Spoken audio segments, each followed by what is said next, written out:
Welcome to the show, everybody. Happy Wednesday to you. You know, I struggled to figure out a name for today's show just because I didn't want to automatically get myself demonetized by swearing right in the title. But in many ways, this is What the Fuck Wednesday. Some of the clips rolling through my transom, my digital transom, they kind of peg the needle on some of the, like, not so much the most frightening takes we've heard. I mean, we've heard, you know, all abject calls for violence, adorable, you know, from Christians, and not all, and hashtag not all, and we've heard kind of the generalized idiocy of Mike Pillow, for example, where you're just kind of like, huh?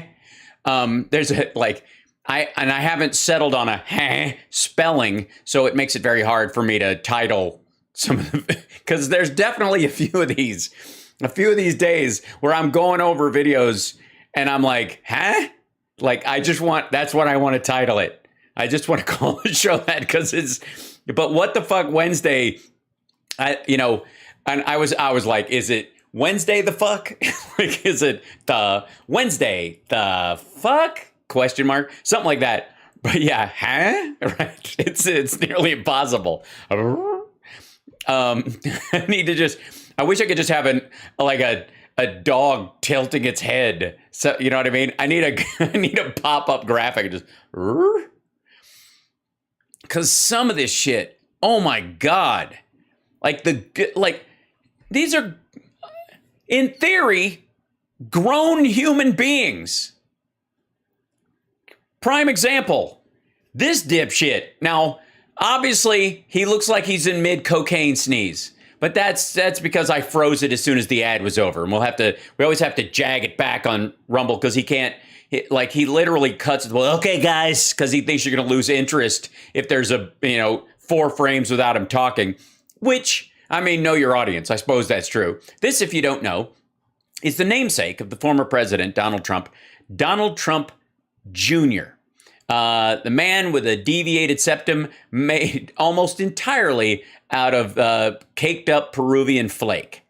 And we still have not figured out what the G-spot stimulator glass decanter thing on his shelf is. We don't know. We do know that he has started populating some of the frames in this set place with I guess real family pictures. For a while, it was clearly pictures that had come with the frame, like that one is a picture of flowers with a message on it. You bought it that way. The fuck? What is happening? See what I mean? Like, I don't even get to start, and it's like, what? Secondly, he's apparently watching Fox in the background. That's not surprising. The surprising part is that he sits there watching a teeny television behind his head. Honest to God, I think he puts a television there just so the people who are sitting on the other side of the desk have something to look at that gives him the illusion they're paying attention to him. They're just looking like it's weird that he's talking. Guys, this is the plan. Here, we're going to start our own app thing. Dad's gonna love it, guys. And everybody sitting across the desk is looking slightly up. You guys listening? You're watching TV, aren't you? No, guys. All right, so just I don't know what the fuck that is. All right, so yes, of course he can. His father can afford a bigger television on someone else's money, but we'll see. Now, let's start off with a short one. This one. Here's why it's what the fuck. This man has children, and allegedly they are his, right? His family members have children. His sister has children. His brother has children. His father has another kid beyond, even after, he's got kids with each batch of parents, with each wife. COVID shots for infants? This is getting insane! Right. It's a vaccination. He apparently thinks that vaccinating children is crazy.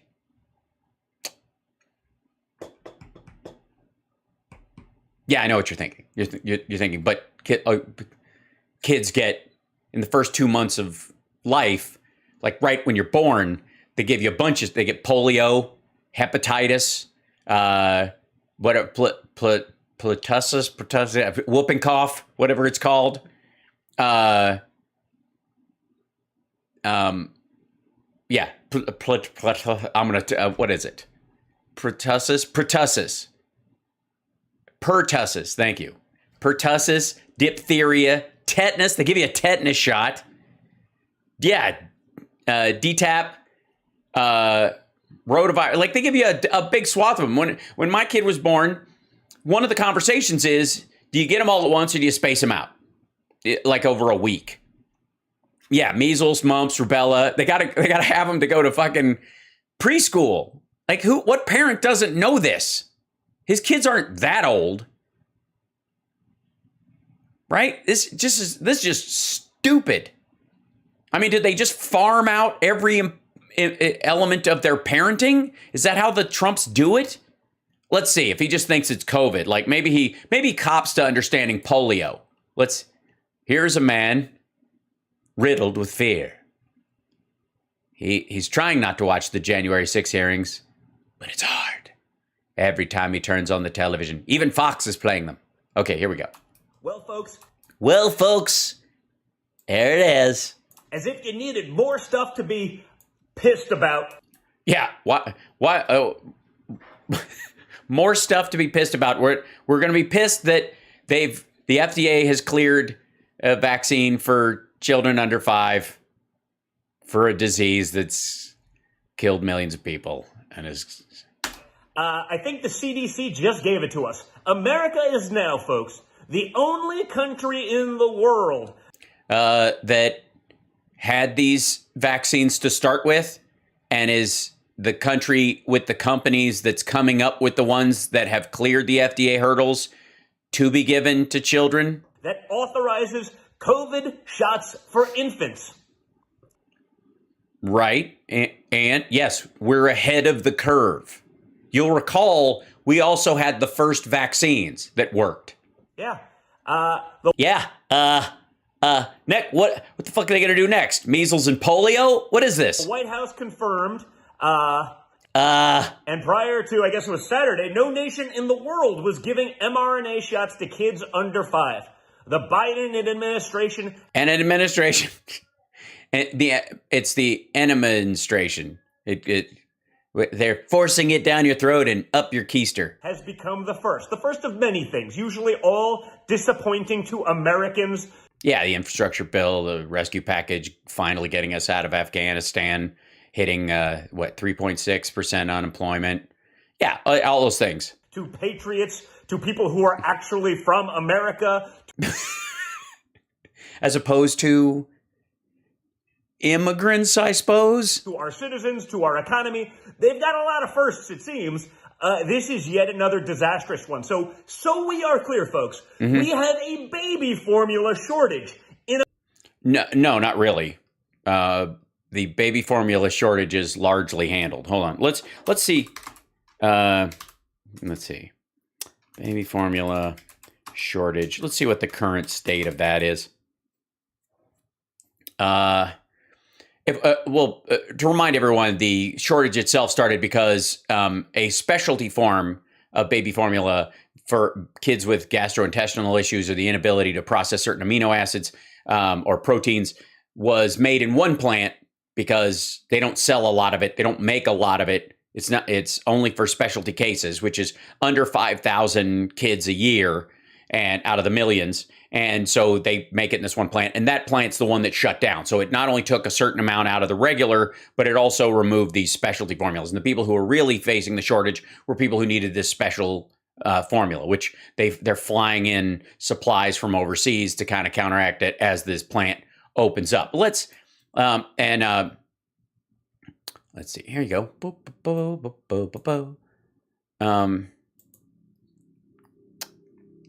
Yeah, here you go. Biden administration importing 23 million bottles of baby formula into U.S. in biggest step yet to combat nationwide shortage. The White House announced the largest shipments of baby formula to the U.S. to date Wednesday as part of its campaign to combat a nationwide shortage of baby formula, sourcing a total of 23 million 8-ounce bottles worth of formula from Mexico, Germany, and Australia. The formula will be transported to Fort Worth, Texas, Los Angeles, and Philadelphia in 4 separate shipments between June 24 and July 5th. The White House announced on Wednesday the Biden administration's Fly Formula operation has so far expedited imports of the equivalent of 15.15 million 8-ounce bottles. The formula from companies Nestle, Gerber, Bubs Australia, which is, the only difference is you got to stir it the other way, will be available at Target, Albertsons, Kroger, Walmart, online through Gerber.com, and from other retailers, the White House announced in a statement.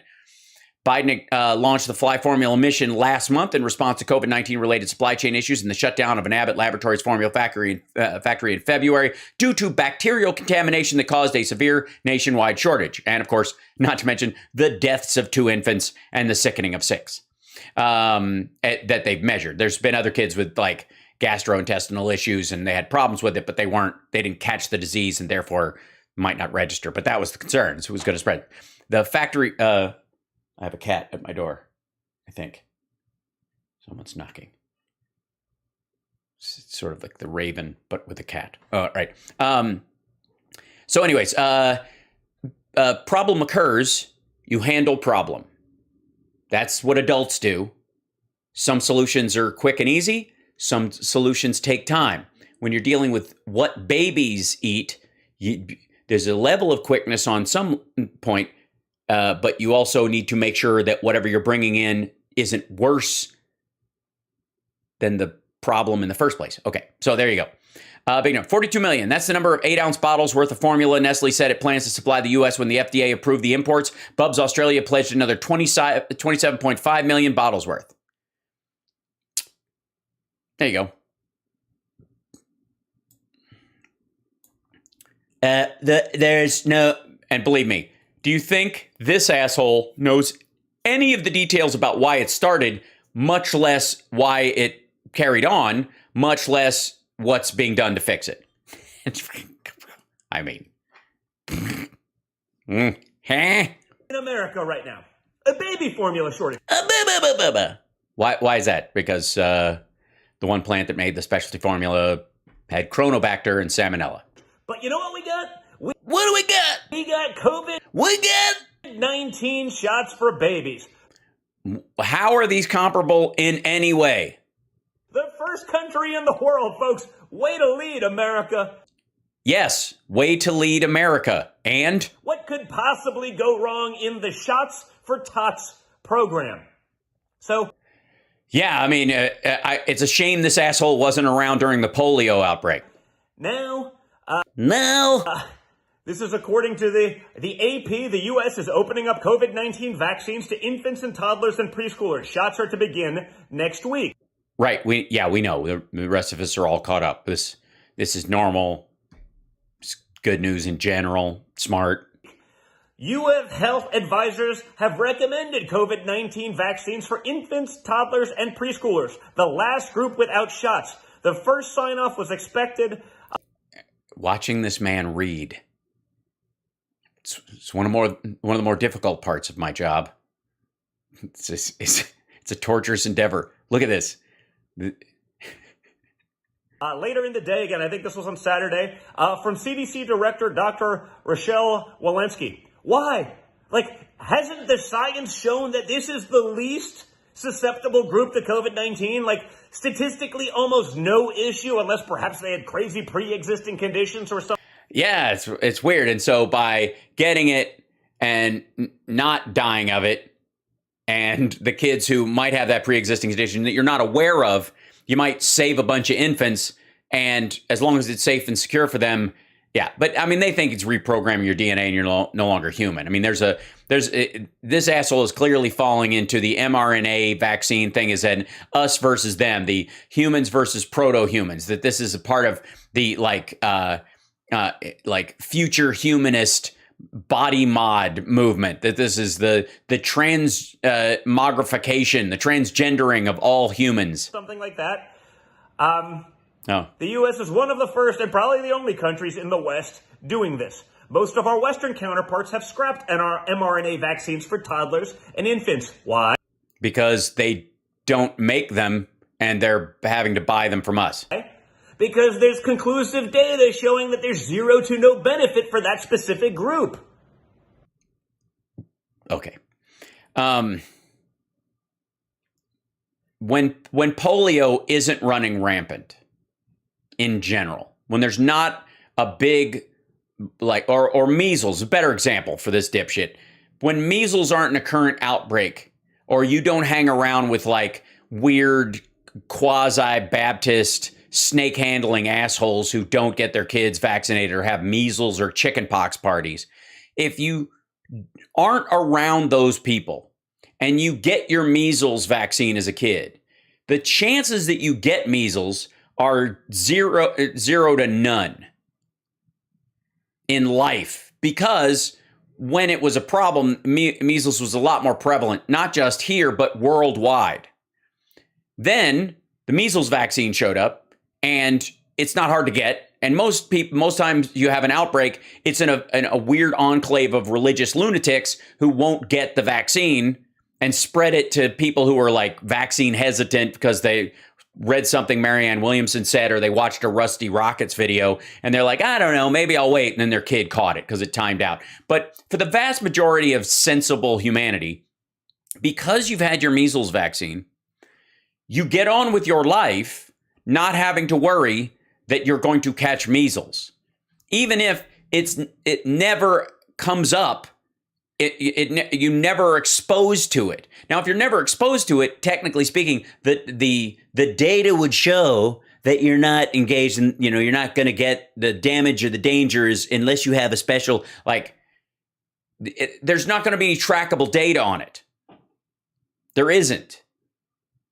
And infants at that size and that age, more often than not, will carry it and be and be symptomatic, and therefore more likely to spread it to people who may have issues. And if they have autoimmune disorders, or their mom doesn't have the vaccine yet because she was pregnant and didn't want to take it, and she just had a kid, and then she hasn't had a chance to get it because she's God knows what else is going on with her, then the kid could get it from a play group, bring it to mom, and then the kid has killed his mother. And that's great work, kid. Like, that's the idea.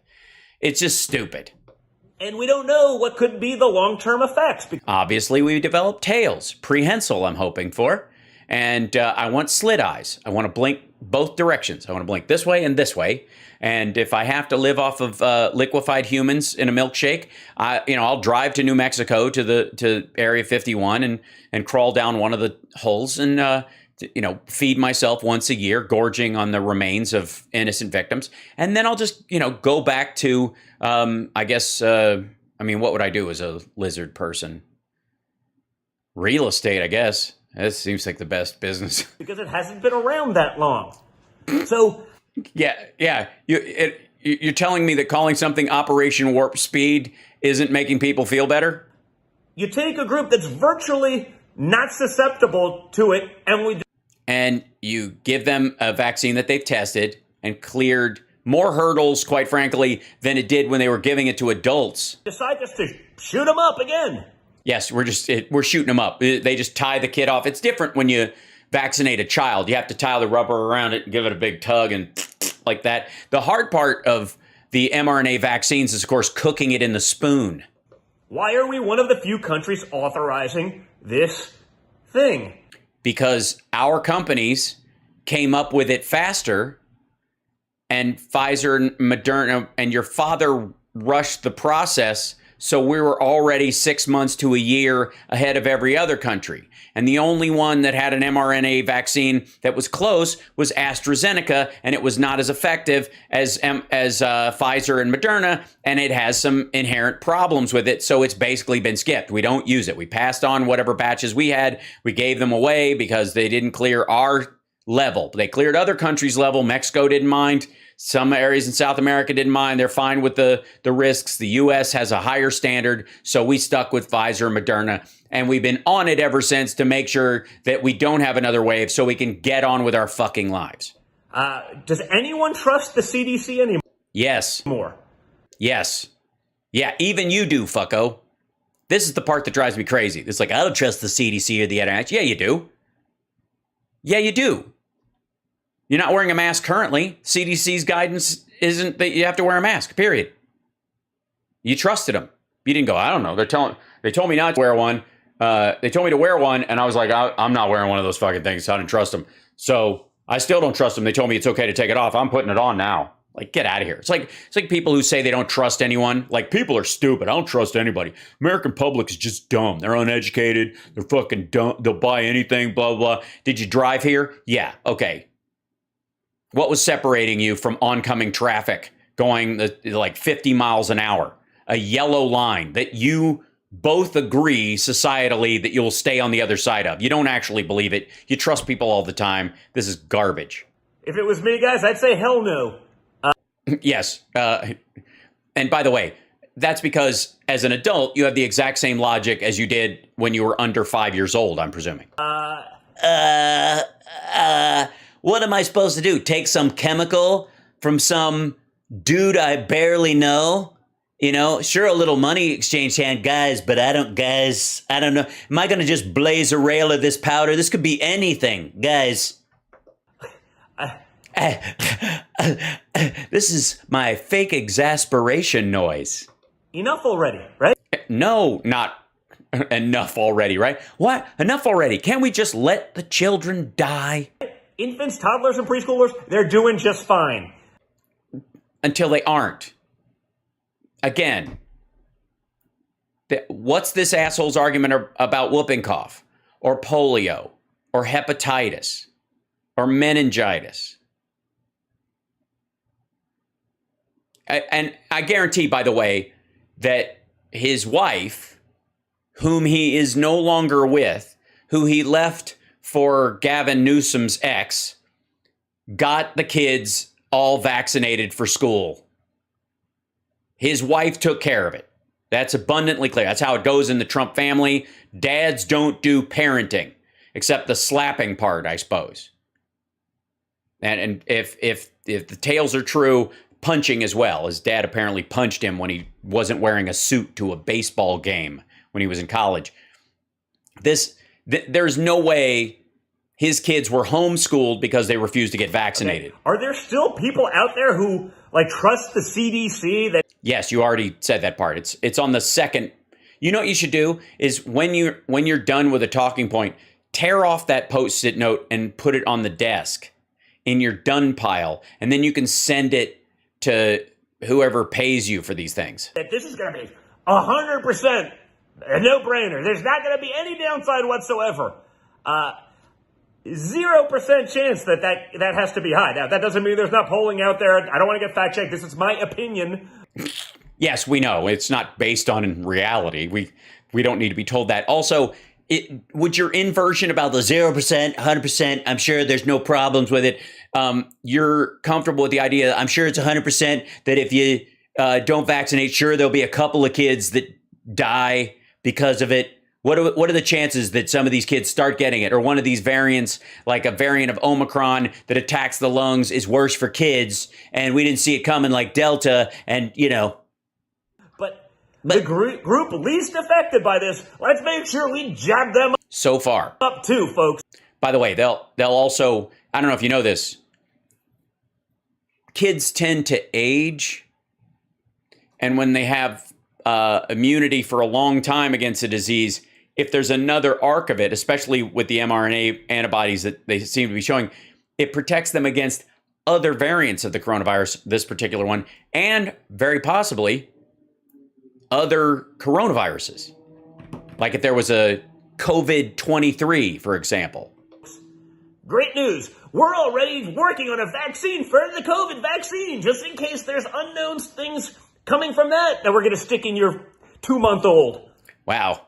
I just have to say that Robert Kennedy Jr. looks like shit. When does this stuff end, man? When does this end, man? When do we just stop treating disease? When does it end? I think when the child dies of COVID, I think that's when it ends. I mean, your argument. There are definitely people that have been affected by COVID. There are definitely people who may be in a better... You mean like your dad? ...position for a vaccine if you had all these crazy pre-existing conditions, whatever it may be. Here's the problem with children under 5 is that they didn't pre-exist months, if not years ago. And therefore, you don't find out they have pre-existing conditions until it's too late. Hence the reason we give them all these other vaccines. Because they're fucking new. And until we have some sort of regen bed that when you're born does a complete genetic sweep of everything in you, and then they can do gene therapy to replace any bad genes that you have to fix any of those pre-existing conditions, which hopefully is about 10 years away. Until that point, you're going to lose a lot of people who didn't know they had a pre-existing condition when you have a highly contagious, virulent form of coronavirus going around that kills people. I don't care. Say what you want. Okay, you're an asshole. I don't understand your decorating. It's weird that you never seem to do any of the work that's in your office. I don't know where the fuck this house is, but I think it's the same place where there's the porch and the wooden dining table that's behind you. You're coked out of your fucking mind. You sound more nasal than a Beatles, not even like a singing group that is a tribute to the Beatles, just their speaking voice. If somebody had taken a power drill to their nasal cavities, your logical comprehension skills are in the fucking toilet. Your shirt is wrinkled. No one's buying the fucking travel hat. And what do you actually do for work?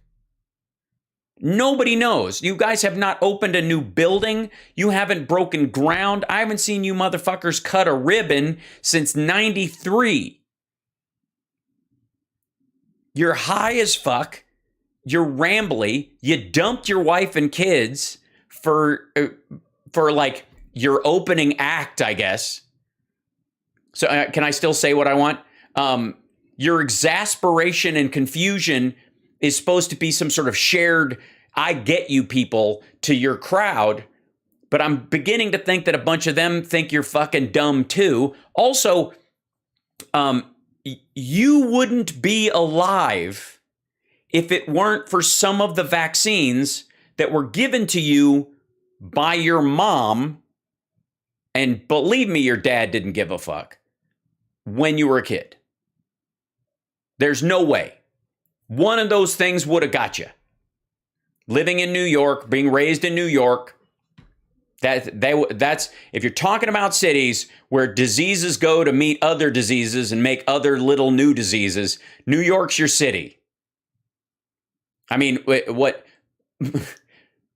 New York is to airborne contagion what Vegas is to STDs. I'm just saying, what happens in Vegas and New York doesn't stay there. It travels.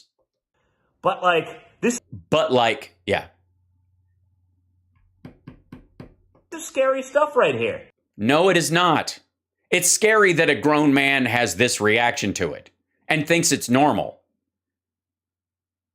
Also, you look like you broke into that house.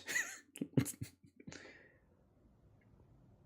probably the same parents taking their kids to drag shows and saying, that's wonderful, or the people queuing up in line for this.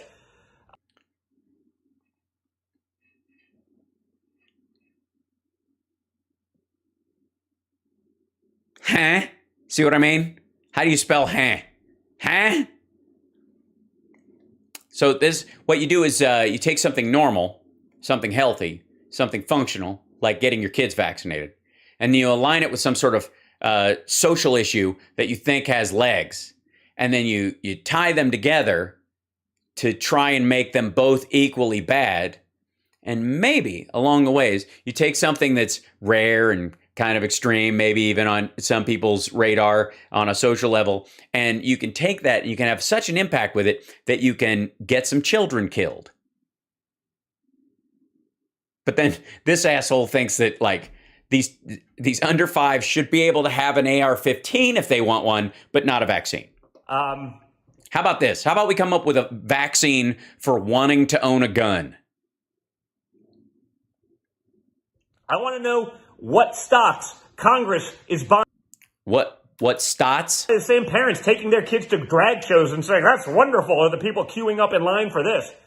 I want to know what stocks. What stocks? I think he means stocks.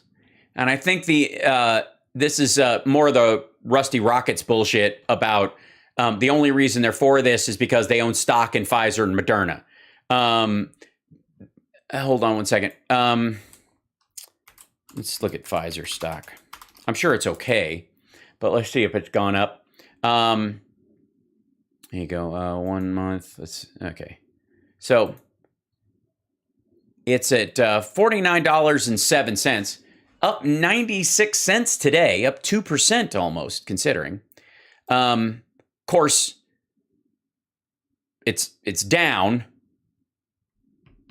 $3.81 over the last month. So in the last 5 days, how's it doing? 5 days, it's a little bit up from where it was in the last 5 days. What about the last 6 months?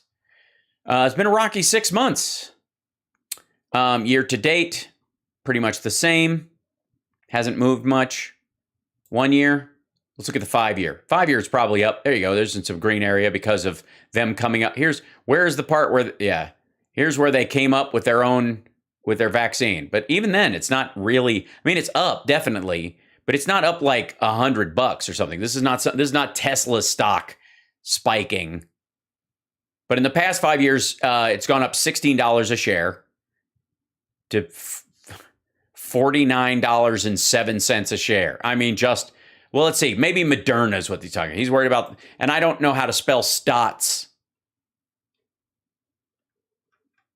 So let's see. Moderna stock. Well, let's see.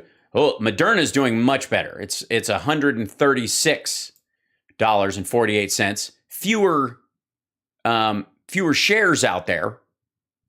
Pfizer has a lot more shares, so it's kind of like when they split a share and the price goes down. There's less volume in this, but let's say here's advanced charting 1 day. Let's look at the 1 month. Basically the same. Let's see. Look at the year to date. Oh, there you go. From January 22nd of last year, it's gone down. Here you go. It was at 235 on. Okay, this is the last year to date. This is from January 1st. It was 235 beginning of the year. And now it's down here. Now let's see what it was like, I don't know, 3 years ago. Let's go there. Yeah, it's a little bit above where it was. Here you go. You're like, there's 66. This is January. Here's 19. Okay. 2019. This basically, it hummed around $14. No, sorry. Hummed around, $14 a share. This is zero. And now it's at 136. Solid growth, no question. 4.68% change over time. Nothing that's going to spike it up. And certainly since they got clearance, let's see, let's see. We'll go back down here. When did it start to grow? 10/18/2020. Oh, let's go even further back. Here's people started looking around January 20th, 2020. There's March. There's April. People are like, oh, maybe they're going to come up with it. They got this Operation Warp Speed thing happening. Oh, there's a little spike there. That must have been an announcement day. What do you think? July 12th, 2020. Spiked at $94. Then it went right back down again. Probably a piece of news. And then emergency clearance under the Trump administration. What do you think? Right about here? Right about, they got it I think they got it in November, right? Is that right after? Yeah, right about here. Cleared it, and then but there was really no, like the plan, there was no plan to get it out. So the highest point it reached right here was in 2021. Then it dumped back down a little bit, just kind of jagging around normal, like investors getting interested in it, but going up. And then the Biden administration rolls out a plan to actually get it into people's arms over the course of a few months. And then, of course, August, it's at $413 a share. Went all the way up to 449 in September of 2021. That's a lot. And now it's at 135. Like that's a huge spike. That's crazy. And then it just, so a bunch of people who jumped in right here made a bunch of money. If they got out here, they were fine. They lost a shit ton of money if they didn't. But it's crazy. Congress is buying the second they announce this and probably start trying to mandate it or whatever, because it's probably just a get-rich-quick scheme for them. Yeah, totally. Yep. Yeah. No one, you know what I hate is when, let's see, Trump makes,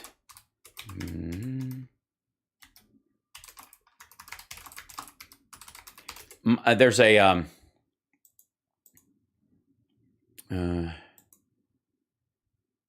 it's really terrible when people make money while they're in office.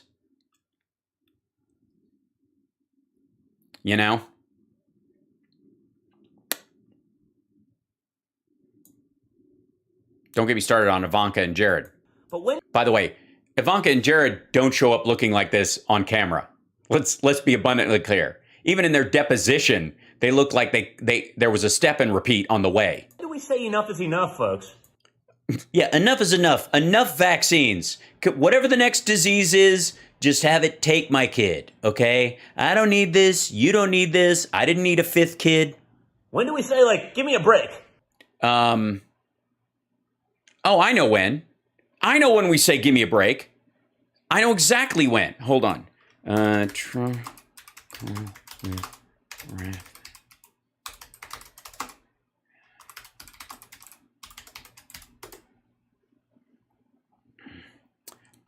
Let's see.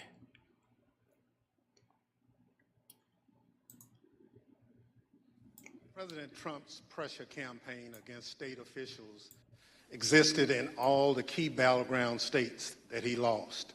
But the former president had a particular obsession with Georgia. Here is the president on the afternoon of January 6th, after his own attorney general warned him that the claims you are about to hear are patently false. Hold on, wait. We've seen this part. Hold on. I need to find, where's Raffensperger? There's got to be footage of this.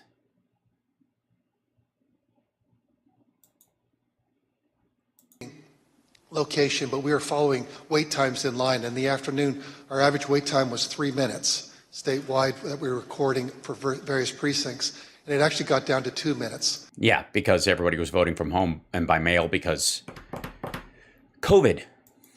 And at the end of the day, we felt that we patted ourselves on the back for the fact that mail-in voting alleviated the pressure that we had built at polling places in an attempt to drive down minority voter turn. All right. We'll fight this battle another time. Successful election from the standpoint of the administration and the operation of the election. Thank you. The chair recognizes the gentleman from California, Mr. Schiff. Thank you, Mr. Chairman. Secretary Raffensperger, did Joe Biden win the 2020 presidential election in Georgia, and by what margin? President Biden carried the state of Georgia by approximately 12,000 votes. And Mr. Secretary, as I understand it, your office took several steps to ensure the accuracy of the Keep in mind there's a give me a break coming. The vote count in Georgia, reviewing the vote count in at least 3 different ways. These steps included a machine recount, a forensic audit, and a full hand recount of every one of the 5 million ballots cast.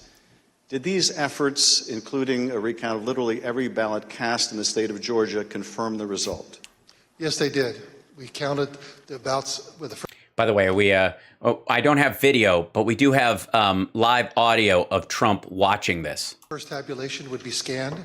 Then when we did our 100% hand audit of the all 5 million ballots in the state of Georgia, all cast in place, all absentee ballots, they were all hand recounted, and they came remarkably close to the first count. And then upon the election being certified, President Trump, because he was within 0.5%, could ask for a recount, and then we recounted them again through the scanners, and we got remarkably the same count. 3 counts, all remarkably close, which showed that President Trump did come up short. Okay. Why didn't they? They had to show the. Where's the audio of him? Hold on. I need the audio of him calling. With this, that it said it in the title. I need to find it. Hold on 1 second.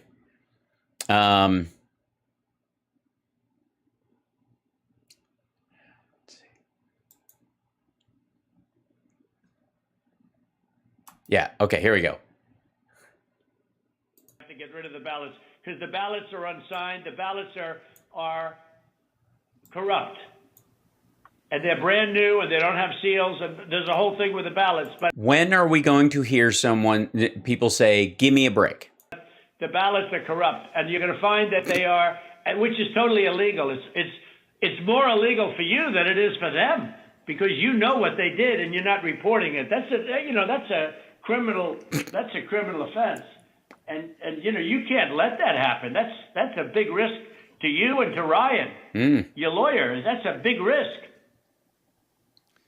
Secretary Raffensperger, after making Hold on. President Criminality.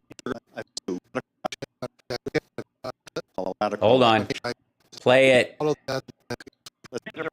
want to find the right answer, Brad, instead of keep saying that the numbers are right. So look, can you get together tomorrow? And Brad, we just want the truth. It's simple, and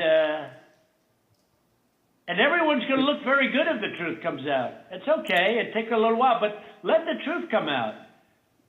And the real truth is I won by 400,000 votes at least. So what are we going to do here, folks? I only need 11,000 votes, fellas. I need 11,000 votes. Give me a break. There you go. When are we going to finally? When are people going to say? We start trying to mandate it or whatever, because it's probably just a get-rich-quick scheme for them. But when do we say enough is enough, folks? When do we say, give me a break?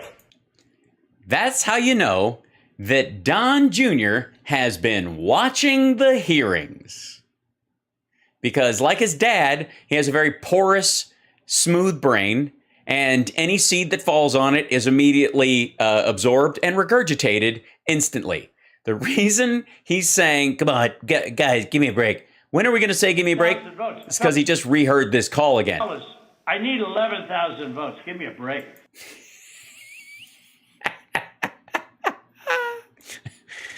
I need 11. Come on, guys. I need 11,000 votes. Give me a break. Fuck. We totally won. Come on, just say it. If I say it enough, you say it. That's how this is supposed to work. Son of a bitch. Right, because that's it's just like this. It's like watching the world's shittiest Jedi work. These aren't the votes you're looking for. Yeah, they are. Fuck me. You don't need to see his slate of electors. We need to see the slate of electors. Show us the documents. He can move along. Move along. Hold it right there. This sucks. Hold on. Sorry, I enjoy a good Jedi sketch in my head.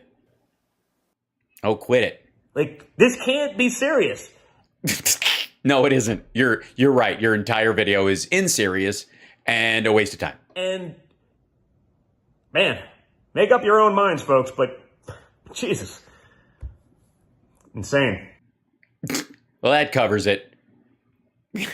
I'm glad we got such a hard-hitting take on it, too. Way to peter out at the end. I'm going to tell you that. Hold on. This business. Although. Quit. Here, go this. Hold on. This can't be serious. And, man, make up your own minds, folks, but, Jesus. Insane. Insane. Oh my God, what a waste of time. Hi, you're watching HAL SPARKS Mega Worldwide. That's the former president's son attacking vaccination for kids under 5 for a disease that killed hundreds of thousands of his fellow countrymen. I can only imagine what it would have been like if Trump had been president during polio. What the hell? That's it. And then in the end, he's like, They just gave me this. I'm supposed to do a video a day or I don't get blow money. So, I don't know. Insane. Next. Kimberly, I can't, guys, I'm alone. Everybody left. Kimberly. Oh, turn off the sound. I've been mind-fucked enough by him. Yeah. Well, again, please, can I remind everyone? Hold on. That's funny.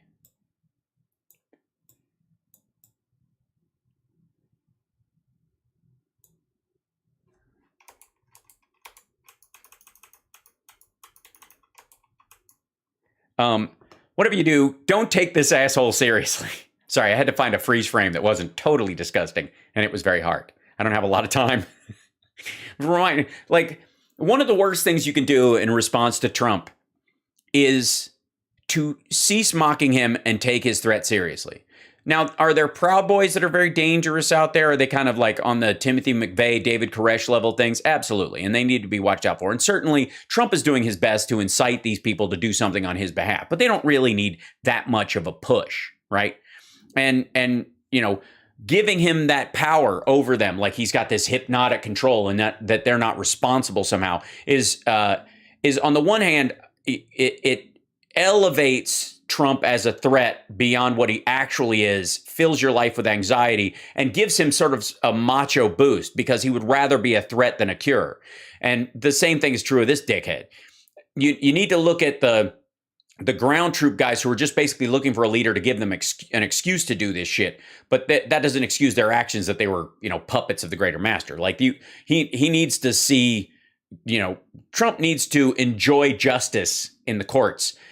Because of the part he played on January 6th and the lead up to it. But that doesn't forgive the people who stormed up there in the first place. The idea that anybody, from whatever their current scapegoat is, from Ray Epps to whoever, was the MAGA whisperer and went, run up there and punch that cop in the dick. And then they did it. And it's suddenly that person's fault now because, again, porous, smooth-brained assholes like this one are make up the core of Trump supporters.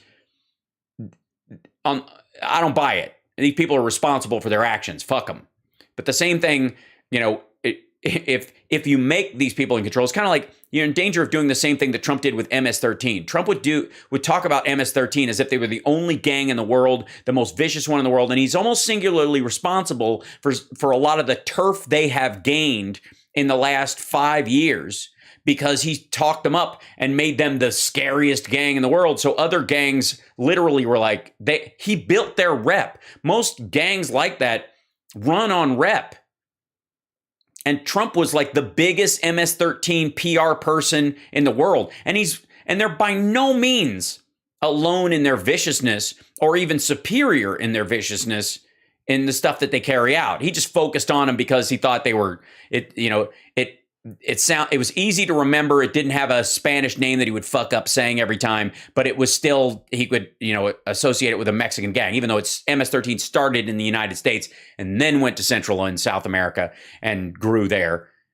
Like this, he bloviated so much about them that he actually helped them grow as a gang. They have more control now than they did before Trump was president.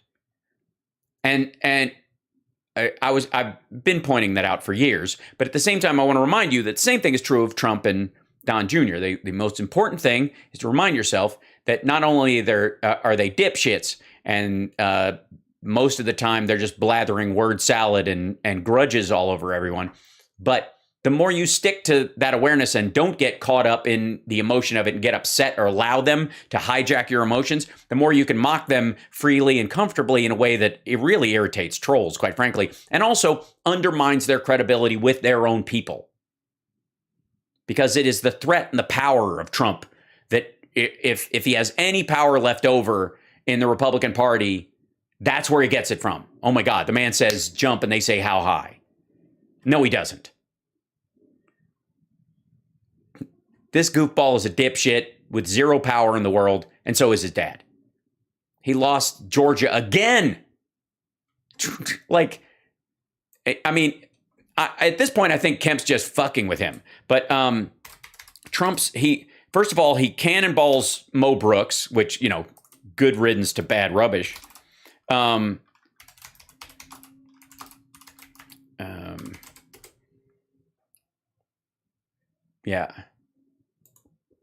There you go.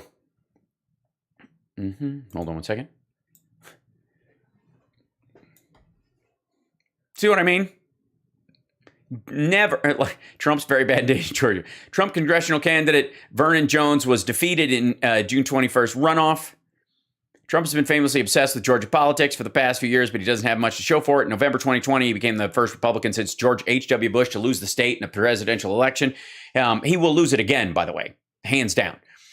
His effort to reverse that defeat led to some of his most egregious, potentially criminal post-election wire pulling, as documented in the hearings, blah, blah, blah. So far, Georgia has also been a real disaster zone for Trump's plan to show his continued dominance of the GOP via endorsing candidates in the 2022 Republican primaries. As candidates for governor, secretary of state, attorney general, and insurance commissioner all lost in Georgia's May 24th primary, despite Trump's heavy commitment of time and energy to the state. Yeah, he did a teleconference, guys. He called in. He phoned it in. That's all Trump has to do. The renominations without runoffs of his arch enemies Brian Kemp and Brad Raffensperger was particularly bitter. The drubbing continued on June 21st. The same day, Raffensperger and two other Georgia witnesses offered riveting testimony on Trump's post-election lies and smears before the January 6th committee. Down in Georgia, two Trump-endorsed congressional candidates, Jake Evans and Vernon Jones, lost their runoff elections badly. In the 6th district, Evans was trounced by Rich McCormick 67% to 33%. This is in the Republican Party in Georgia. And in the 10th district, where Jody Hice foolishly gave up his seat to be Trump's candidate for Secretary of State, Jones won only 26% to trucking executive Mike Collins 74%. The ex-presidential brand didn't mean a whole lot. It's important to note that this defiance of Trump's wishes by Georgia Republican voters does not necessarily reflect a repudiation of his toxic ideology. McCormick reached out to Trump immediately in his moment of victory. Yeah, because he needs those for the general.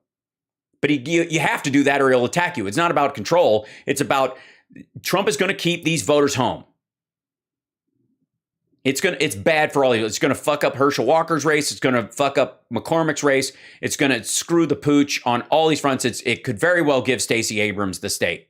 And it's all because of Trump and his dipshittery and his dipshit son and their grudge politics. Oh, it's so good. So good. So I'm just here to remind you, do not take these people seriously. That is the one thing that they weaponize better than anything else, is that once people take them seriously, and I don't mean that you don't take seriously like threats of violence and that kind of stuff, like that, but them as human beings. And constant mockery is the one thing that will not only diminish their energy as people, but also that it's the one thing their supporters think they're impervious to.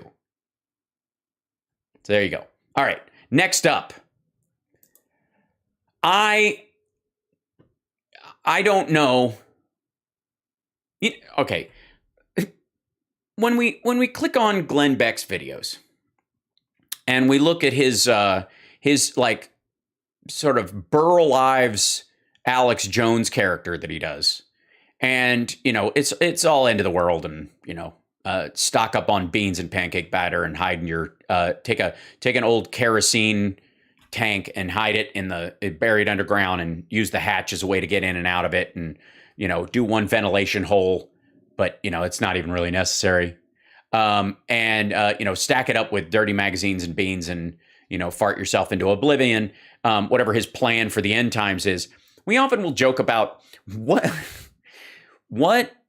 Glenn Beck action figure he is each time. We've got Cowboy, we've got Fisher Price Man, we've got KFC, we've got Snow Cop. Well, there's all kinds of like he's like a paper doll. This one, I'm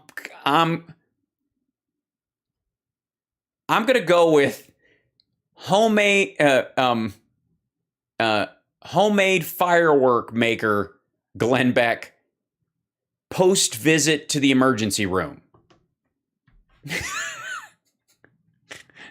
I don't know what he's doing. I hope he doesn't have some sort of skin disease, and that's why he has to wear these things. He's always a mess. He eats like shit. He doesn't take care of himself. But it's like it's like cowboy bomb maker. Like every time I make one of these things, it blows up in my fucking face. I don't know.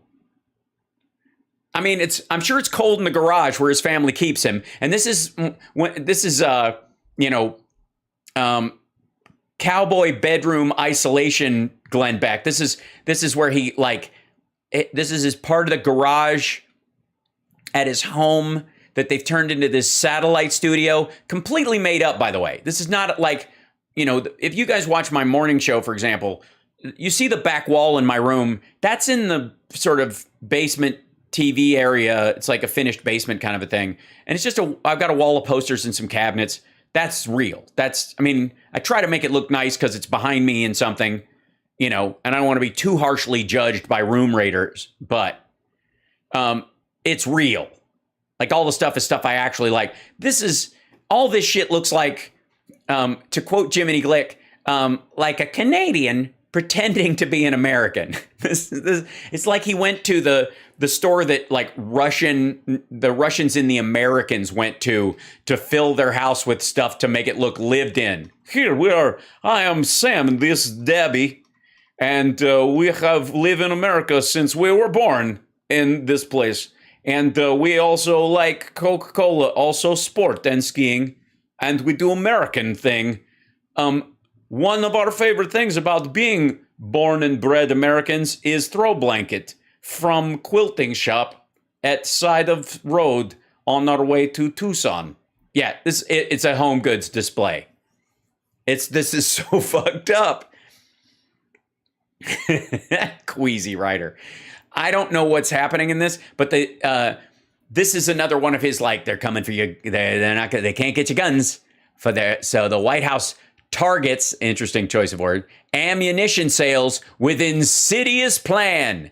I'm going to guess this has to do with the inability to buy Russian ammunition in the United States. That the whole Ukraine war, that's bullshit. All the sanctions in the world has nothing to do with the fact that Putin's sending Chechen rape squads over to mutilate the genitals of children and bury them alive. No, it's not about that. It's not Americans giving a fuck about being a stopgap between authoritarianism and democracy. It's not that we're supporting a sovereign country that's trying to fight back. It's not that. It's that this is all an end run around the Second Amendment so we can stop all those sweet, sweet Russian bullets from getting in the fucking country. What do you think? He's in a Hobby Lobby. He does weekends there. Okay, so let's see. Last week in the Federalist, and we saw it, and we began to do our own homework on it. Okay, so basically he's going to quote a article and pretend he did more. Also, those glasses are for a child. Those are novelty glasses. I've seen those at Party City. Those are actually straws. You can drink through them. That's absurd. I never said I was more important than Glenn Beck, just that I was more well-known. All right. So he read an article, and now he's going to pretend to know more about the article. This is another big Glenn Beck thing. Because it was very, very... He's fucking sick again. Listen to his nose. Is this guy ever well? Jesus Christ, dude. Are you ever not contagious? Stop with the sugar. Why is this a Glenn Beck intervention every fucking time I do a clip from his show? Your immune system is shit, dude. It's all the Sonics. Stop eating like stew. You're both gonna die. Disturbing. And yeah, you think that's disturbing? Try watching these clips. It came out of the Federalist. While Democrats claim to... Yes, you said that already, but then, of course, your brain is failing because you are having a sugar attack. ...engage in talks on bipartisan gun legislation in good faith. The White House is behind the scenes trying to shut down nationwide ammunition sales. Trying to shut down nationwide ammunition sales. Shutting it down. You can't even buy a bullet. You're just going to get shell casings and you're going to have to fill them with butter. In northwestern Missouri, major What difference does it make? government-owned ammunition plant is now facing closure as the Biden administration escalates its war on American gun owners. Okay, so the plant, private company, makes ammunition. It's an attack on American gun owners. Why is it shutting down?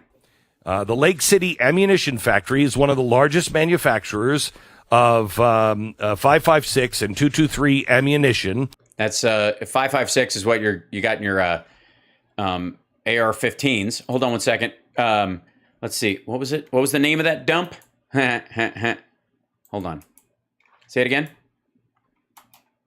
Whoops, quit. Manufacturers of the Lake City Ammunition Factory. The Lake City. Let's check it out because I'm sure Lake City Ammunition Factory, which I'm sure is it's in Independence, Missouri. Grave slams Biden administration after forced layoffs at the Lake City Ammunition Plant. White House won't deny plans to halt future excess ammo sales from plant. Here's the three top stories on this. Wait, you'll enjoy this. Here's the top three. KTTN. Graves slams Biden administration effort to force layoffs at the Lake City Army ammunition plant. Force layoffs. How would they do that? Well, why would you? Well, obviously because less ammunition is being sold, so that would mean they would lay off workers. White House won't deny plans to halt future excess ammo sales from plant. That's curious. That seems to be the article that Glenn Beck is citing. Excess ammo sales. Where can you sell it to? Do they sell it to Russia? Is that what we're doing? They can't sell it to the Congo or something? They won't let you dump it in Mexico? Is that like they're going to put stringent things on, like you can't sell weapons and ammunition? Like you can't on the cheap? All right.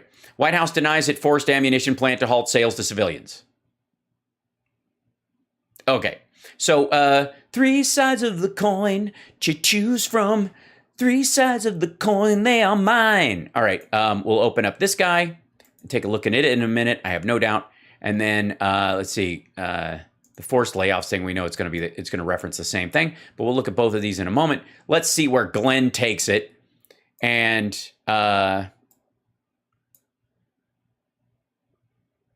now, is the Lake City Ammunition Plant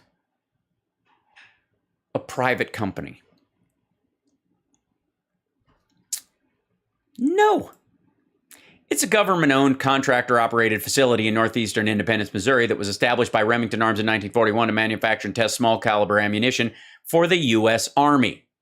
It provides ammunition for the military, and then it sells excess stuff on the market.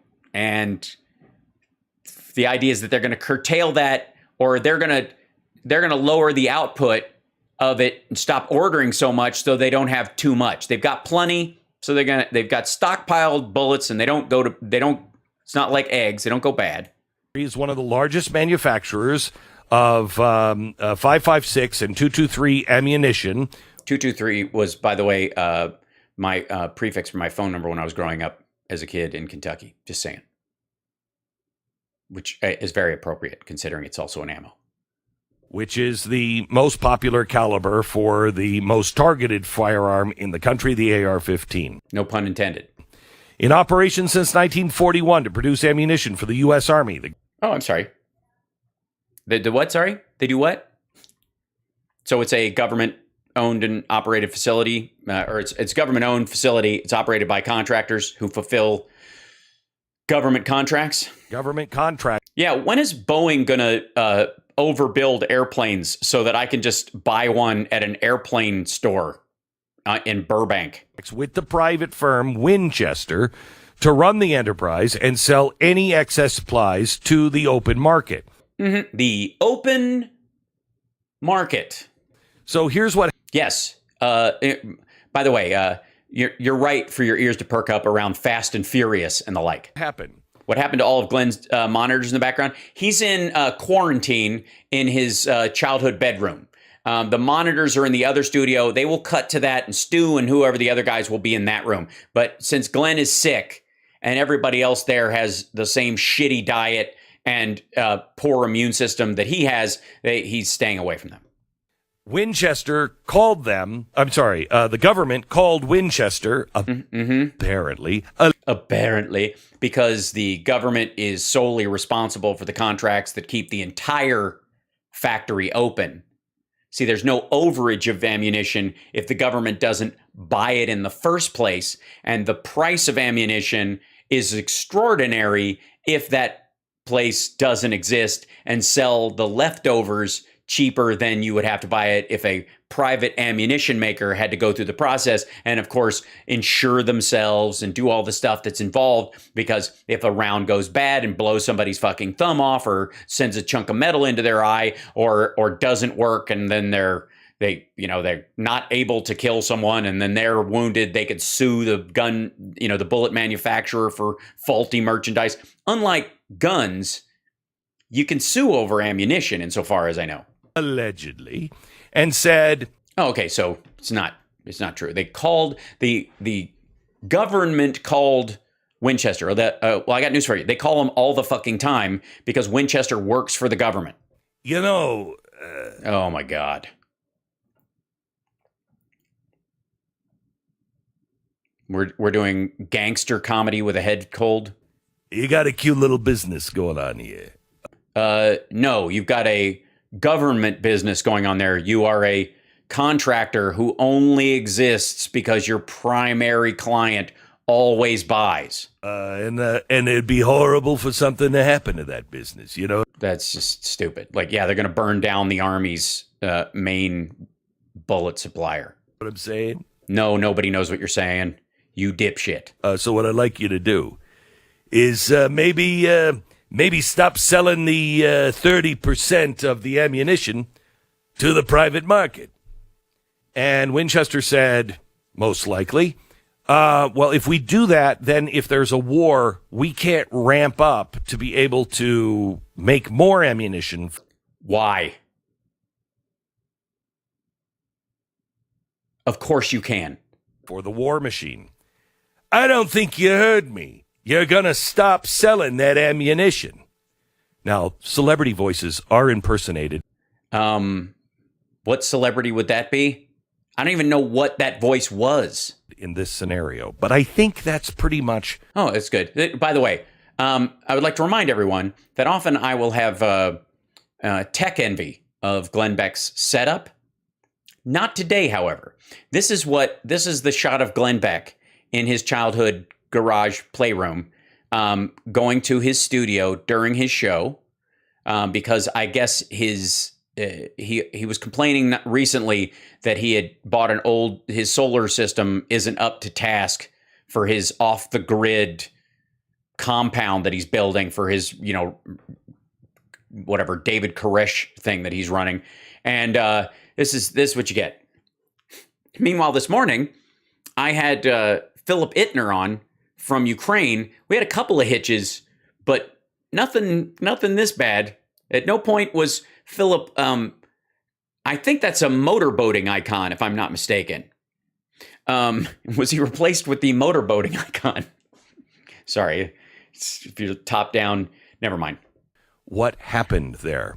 Otherwise, maybe we find somebody else to make our ammunition, Yeah, we're the biggest bullet purchasing contract in the world, and also it's our factory. What I'm saying?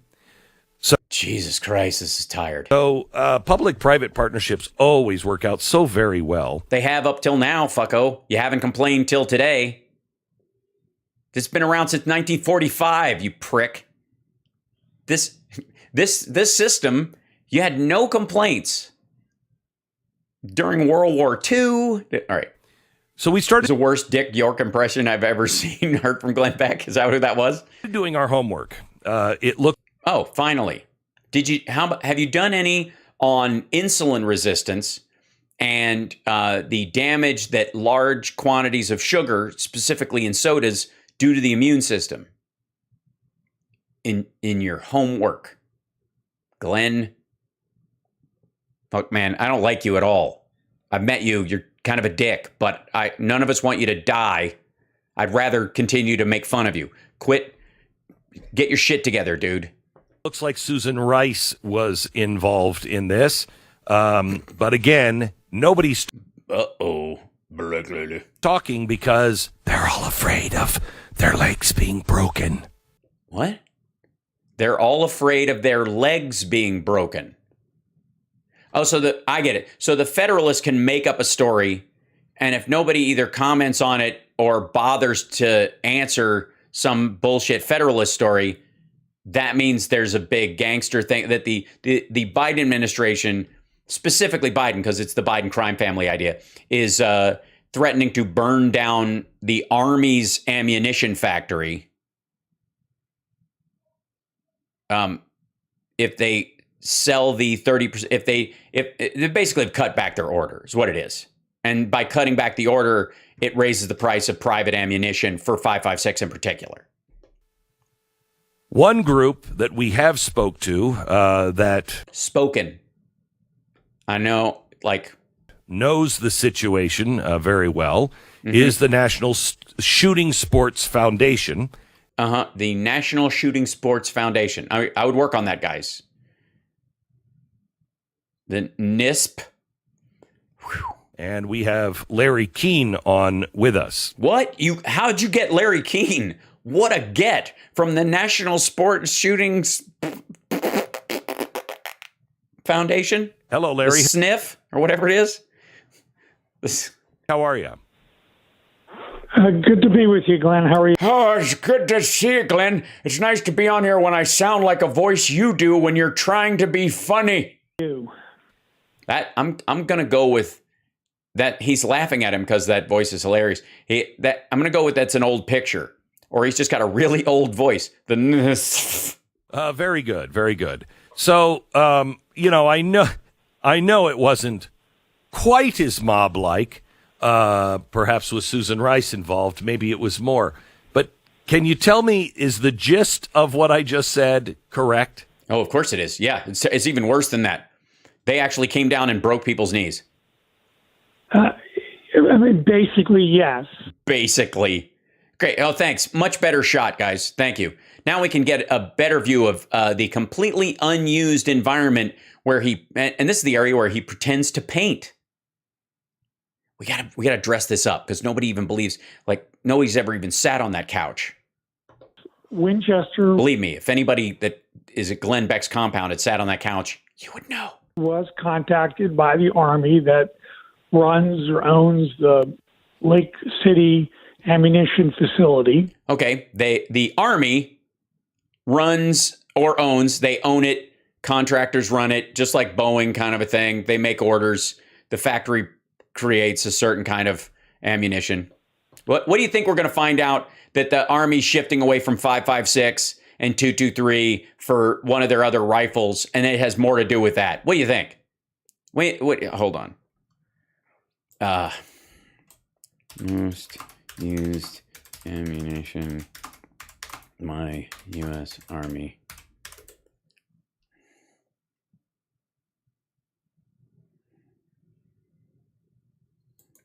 Defense XP.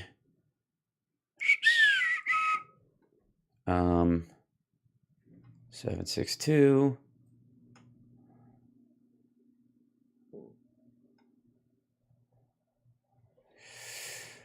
Maybe later. Okay.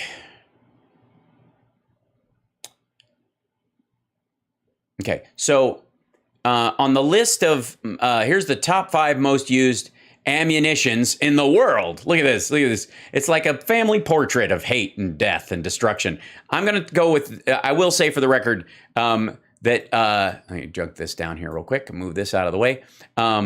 That looks like a sex toy. I'm just going to say the one right over, the one right there, that looks like a lipstick. Look at the glow in the dark one back there. These are probably, and these are compressed shotgun pellets and yada, yada. Okay. And, biggest to smallest, that kind of thing. Number 1, the 9 by 19 millimeter Parabellum. That's your 9 millimeter It's going to show up in your Glocks and other items of this. They're going to use a lot more of that in your handgun situation. You're going to do a lot more practice with a handgun to make that, more effective targeting. It's not built for total accuracy. It's more like a bludgeon, that kind of thing. You're going to see that in a lot of cop and military and civilian handguns. That's the most popular. Second, there is the 7.62 9mm. That's the Russian, or the 30 Russian short round. That's for the Kalashnikov. Worldwide, that's the one you're going to find in the bodies of refugees and fleeing women and children more than any other bullet. That's the one. If you're a UN, Council on Human Rights investigator, and you're coming across some corpses, this is what they're going to have in them. Lots of those. Here's your 5.56. That's the next round there. Rimless, you wish. Bottleneck intermediate cartridge family is widely used worldwide as an assault rifle ammunition. Well, that's interesting. It's even classified as assault rifle ammunition. Fantastic. Let's see. And it was originally derived from the 223 Remington cartridge designed by Remington Arms in the early 1960s for the experimental AR-15 type rifles when they were in the development phase. That's basically a larger version of the 223, about double the size there. Yeah. There's your 7.62. That's another one. It's about the size of a AA battery there, I guess exit wounds not included. That's for your M14 and your M60. And then over here, your 338 Lapua Magnum. Look at those things. Those are rimless bottleneck center fire rifle cartridge designed as an accurate sniper rifle. That looks like it's got that uranium tip there to make you sterile. Got to keep them in a box like that. I don't know why I'm talking like a Chicago mechanic, but it's the only way I can keep from going fucking nuts. That Winchester runs under a contract. Yes, this is a contracted factory. They have other factories. Let's see. Let's go. Winchester Ammunition Factories. Let's see. Is Winchester, okay, about Winchester, let's look at these. Facilities. Let's see if Glenn is completely and blazingly full of shit. Well, let's see, our primary manufacturing facility, let me shrink this down for you. Whoop, let me see if I can get this over here. There you go. Our primary, they did their homework though, so I don't know why I have to do this. There you go, Independence, Missouri. This is the one, this is the Lake City. This is the one that they're not going, this is the single largest producer of small arms ammunition for the U.S. Armed Forces. For the U.S. Armed Forces. For the U.S. Armed Forces. The United States Armed Forces. For. See the word for? That's what it's for. That is a government factory for military small arms cartridges, including 5.56, 7.62, and 50 caliber bullets. But not limited to that. They also make 9mm, and they also make 223s, according to Glenn Beck. Oxford, our primary military manufacturing facility, this state-of-the-art facility, this is in Oxford, Mississippi, produced ammunition for hunters, sport shooters, military, law enforcement, industrial uses since October 2011. This is the one that it's open market. Yeah, they make stuff for the military, but it's not fully under contract, apparently. It's their primary military manufacturing facility, but they also produce for civilians. If you'll notice, this one does not say they also do this. There's a distinction that Winchester is making between this facility in Independence, Missouri, and the Oxford one. The Oxford has produced, our primary, this state-of-the-art facility has produced ammunition for hunters, sport shooters, military, law enforcement. They do that too, okay? There's an East Alton, Illinois one. Winchester Ammunition World Headquarters and manufacturing facility are located in East Alton, Illinois. Winchester was built and supplied billions of rounds and ammunition to this since the 1900s, the oldest one in the country. They make shotgun shells and 8-gauge industrial shot shells and ammunition components. That's the kind they put in slaughterhouses to make the compression hammer kill the cows. Yeah, that's part of that. Ammunition components, including primers and lead shot. So this is the old stuff. You can probably get musket balls if you order them early in the season. 3 primary ones. One of them, 100% military, apparently sells its overages. The one in Mississippi sells them, makes both. And they were told that the Army is HAL is a legend in his own mind. Yeah, it's true. Considering issuing a policy edict in which Winchester is considering issuing a policy edict. Okay, so the whole mafia call didn't fucking happen yet. Would no longer be able to sell into the commercial market excess ammunition above the needs of the military to the commercial market, which accounts for between 30 and 40% of the market for 5.56. Oh, I see. So let me be abundantly clear what's going on here. Glenn Beck is upset that you can no longer buy, wait for it, socialist ammo. Yeah, that's the problem. Glenn Beck is upset that the government will no longer subsidize the cost of ammunition for private citizens of any ilk out of one factory. That's right. Ladies and gentlemen, Glenn Beck is very upset that he won't be able, and other people like him, will not be able to get their hands on socialist ammo. That's right. And if Glenn Beck had his way, the government, because of the Second Amendment and the not infringing of the infringing, the government would not only let you buy whatever guns you want, it would provide you with whatever gun you want. You could 3D print it, and then the government would be forced to make any kind of ammo that you could buy.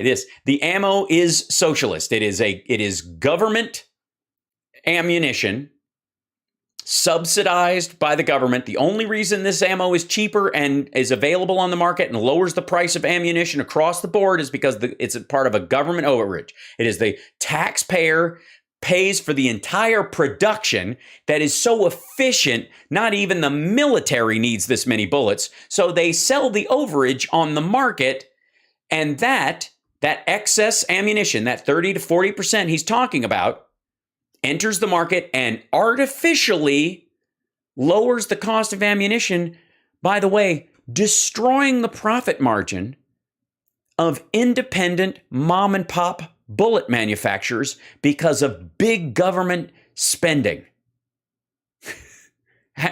I mean, think about what this asshole is asking for. His complaint is that the government, it's government ammo. That's right.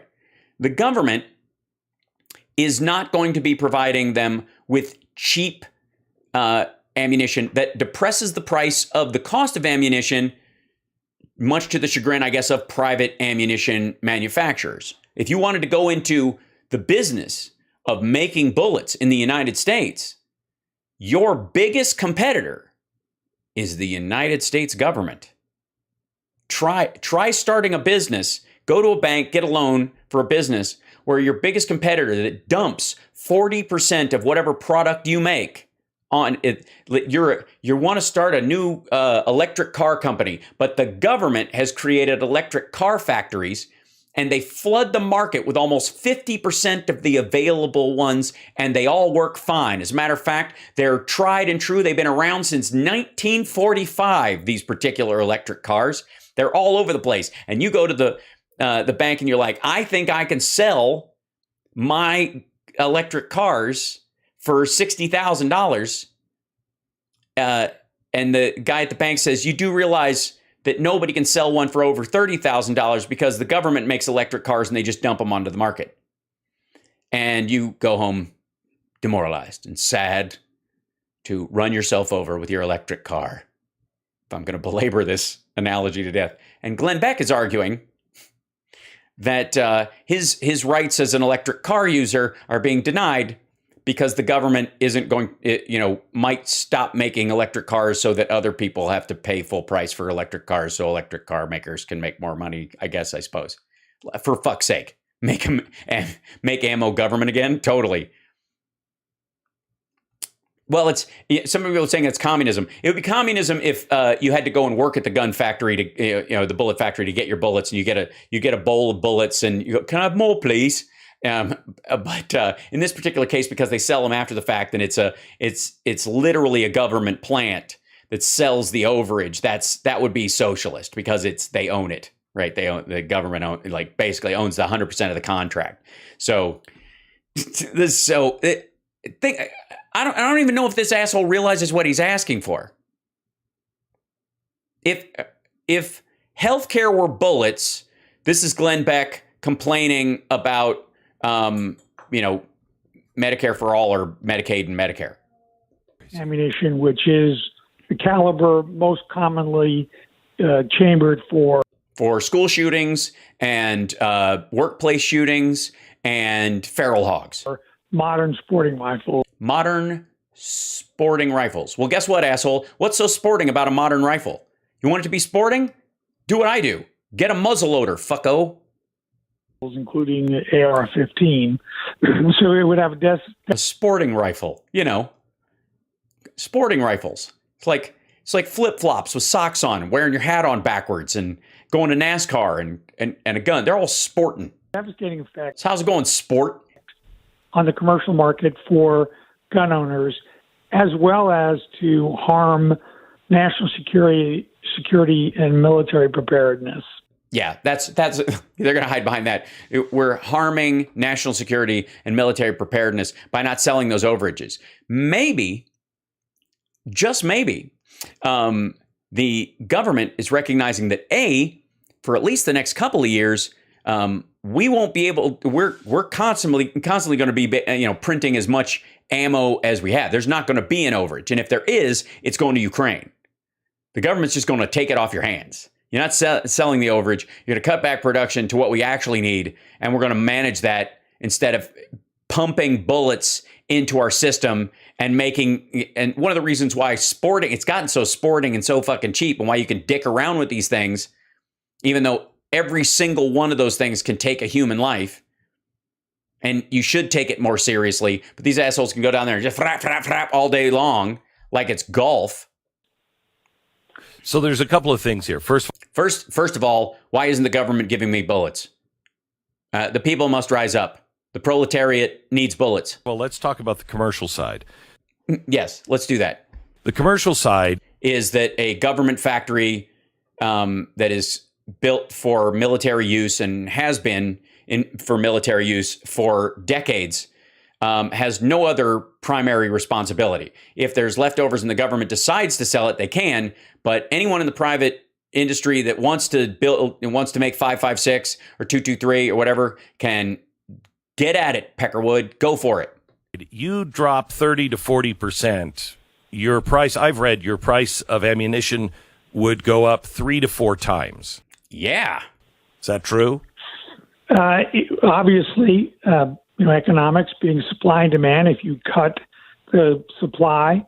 Yeah, we can't cut demand because you fuckers are lunatics. It is already strained by 30+%. It's going to have a significant impact on the price in the commercial market. Yeah, it'll take it from the toy cost range to the adult cost range, where you might actually have to, you might even consider it, and this might shock some people, a serious purchase. For sure.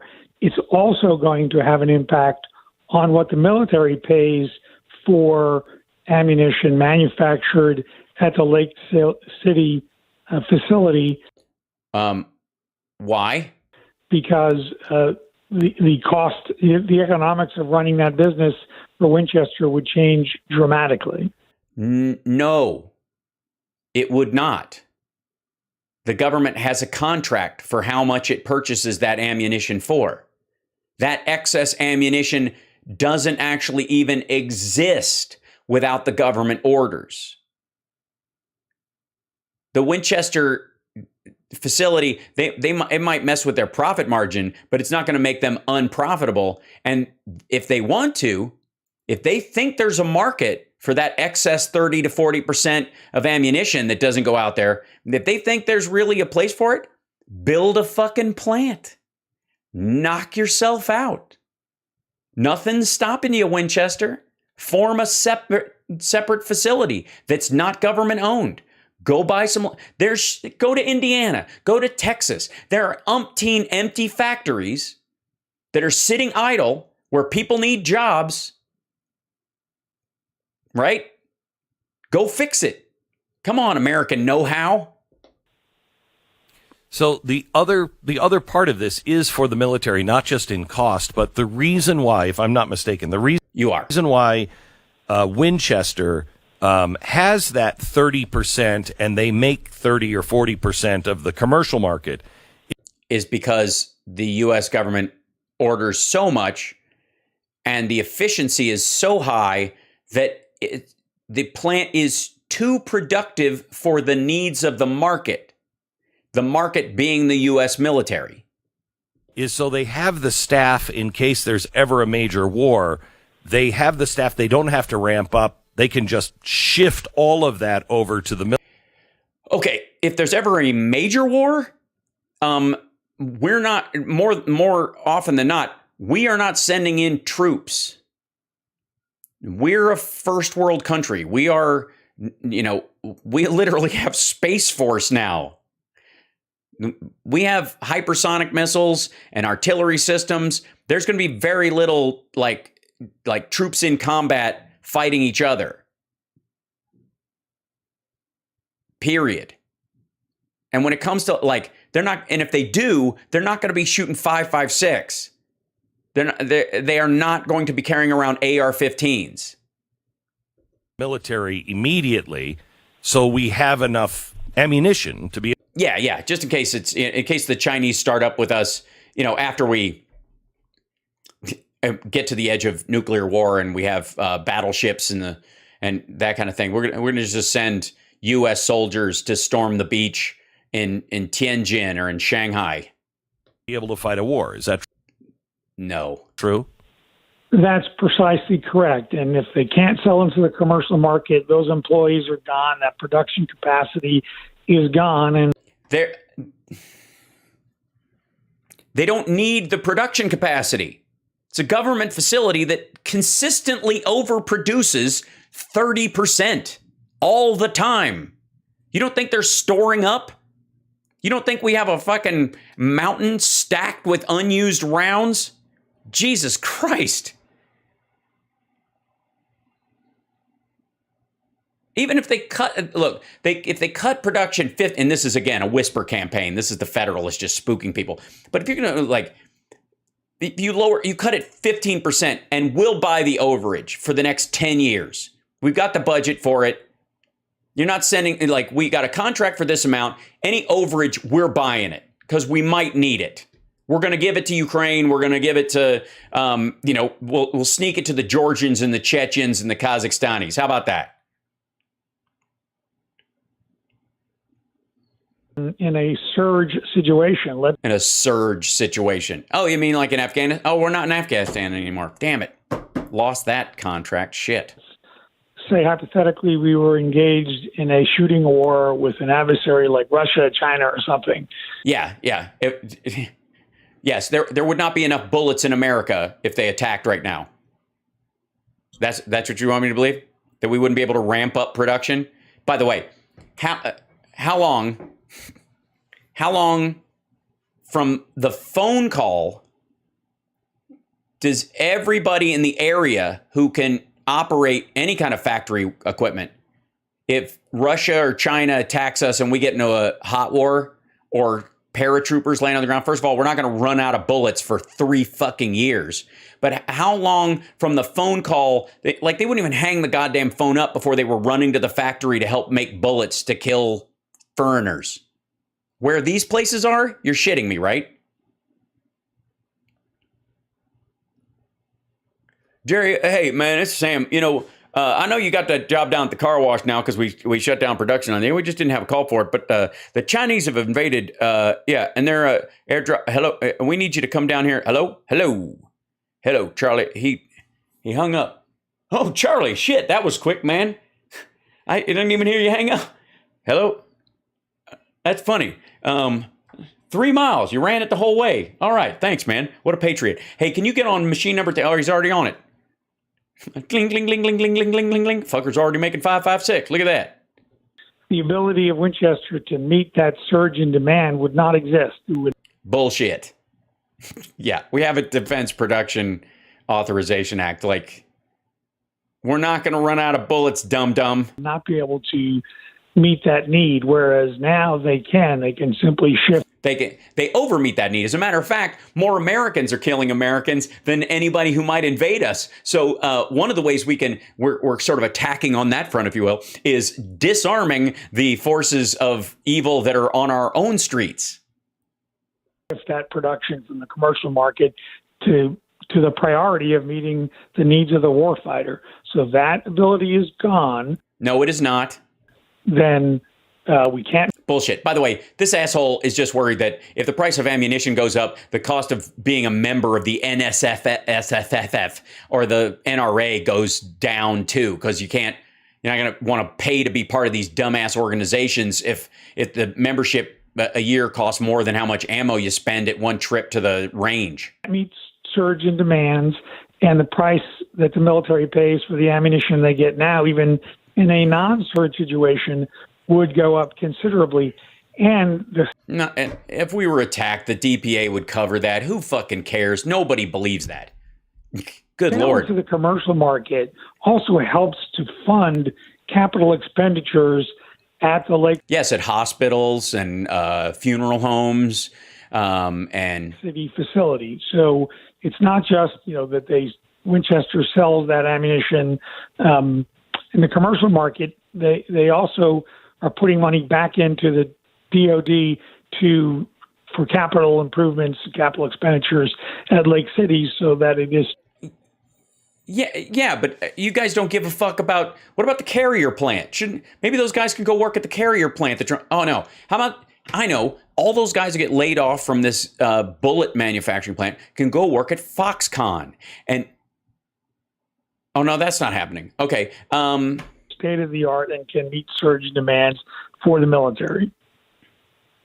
Okay, also gibberish.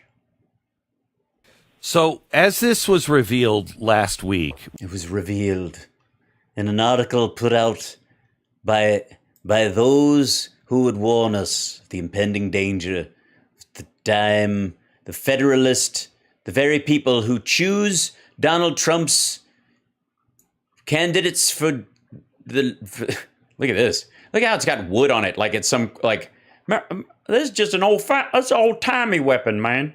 This is basically a muzzleloader with just a new trigger system in there. Basically, I just I'll pull the stick off down there, get a little bit of wad, throw that down there. Come on. Put a little shot in there, just bite that, spit that sucker in there, shucker. That's a move I know well. Patow. There you go. Last week, the Federalist reported that the White House is preparing to shut down the Lake City ammo plant in northwestern Missouri. That's not true, but we reported it anyways. The White House refused to deny plans to restrict ammunition supplies from one of the targeted firearms in the nation, the AR-15. Last week, the Federalist reported the White House was preparing to shut down the Lake City ammo plant, northwestern Missouri, owned by the federal government, but operated by Winchester, a private firm. Opened in 1941 to manufacture weapons for the U.S. Army, the government allows the sale of socialist ammunition on the open market. The factory is one of the largest producers of M855 SS-109 ammo. I'm sorry if I chub while I read these. The most popular caliber for the AR-15. The plant also sells XM855 and XM193 ammunition and is responsible for more than 30% of the nation's 5.56 ammo, baby. Mark Oliver, a spokesman for the National Shooting Sports Department, told the same guy that was on, so the homework that they did on Glenn Beck's show was to get this guy's name from the article and call him.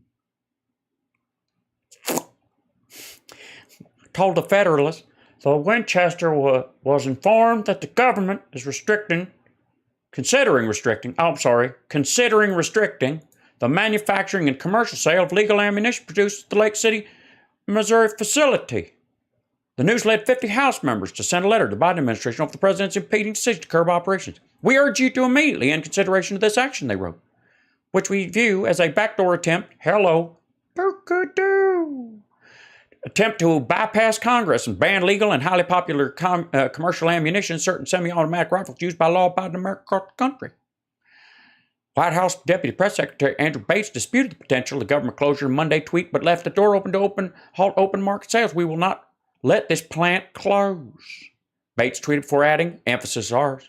The administration is not going to restrict production sales of excess ammunition currently available for the sale of the public, including 855-109. But don't let that stop you from getting on Glenn Beck's show, telling a horror story, man.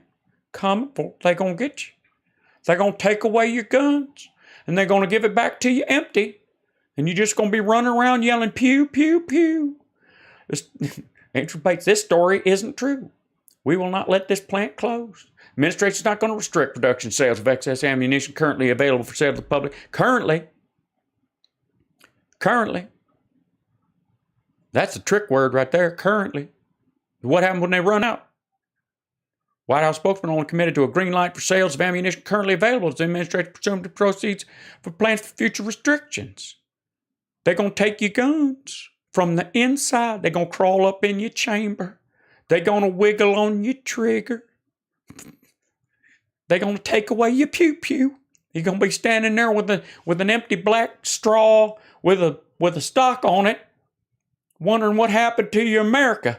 A prohibition of excess sales down the pipeline, Oliver told the Federalist, would place 400 500 jobs in immediate jeopardy, reduce available ammunition in the market. So I don't want y'all to think this is a made-up story or nothing, but it's what we call it around these parts a big fat pile of hornswoggle. We had some congressmen start to write some. They start writing some letters. Write some letters to. Oh my God, Jesus! Like we can read this article, and it's basically the script for Glenn's segment.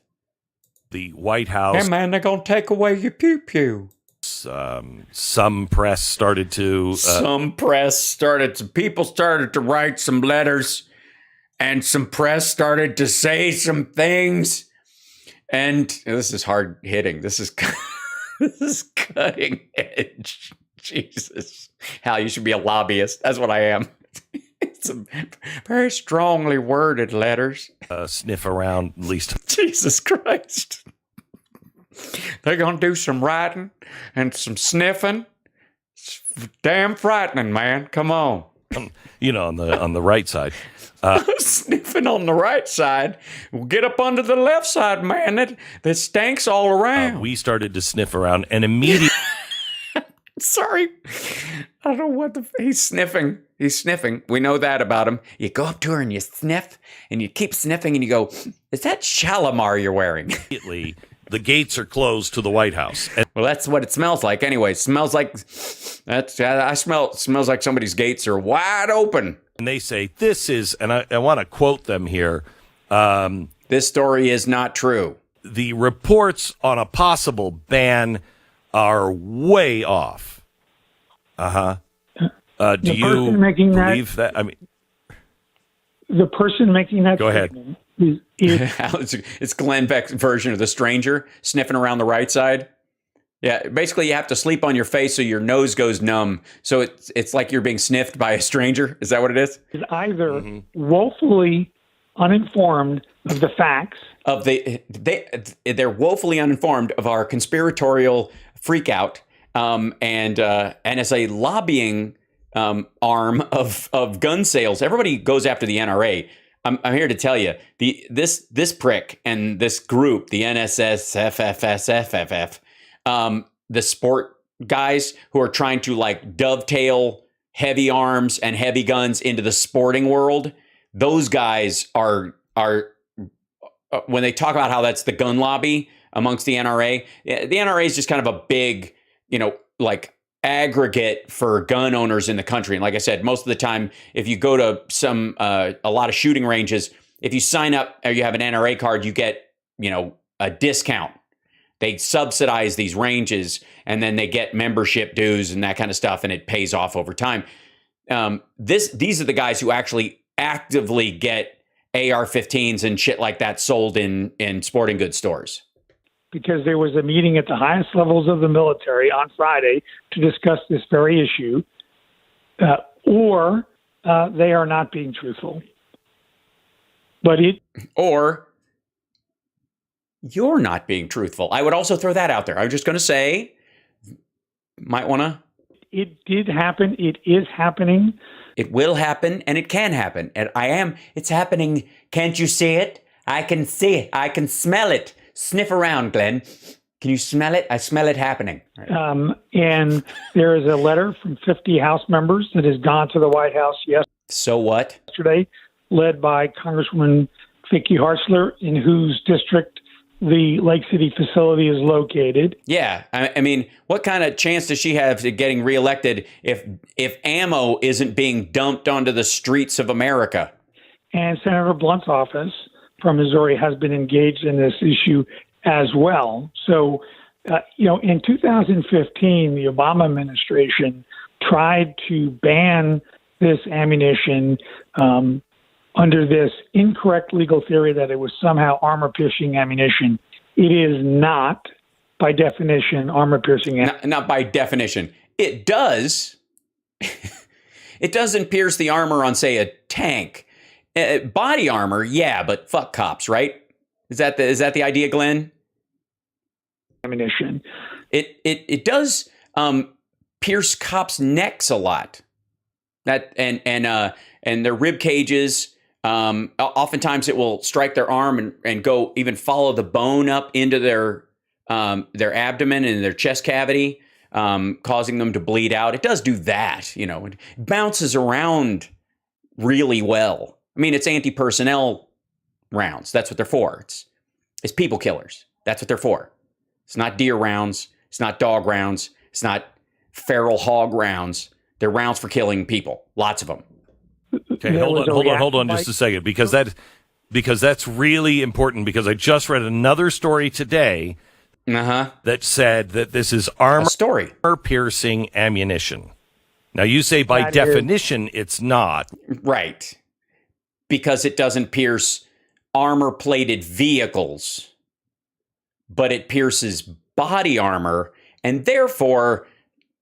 What does that mean? Yeah, what does that mean? Tell him, Larry.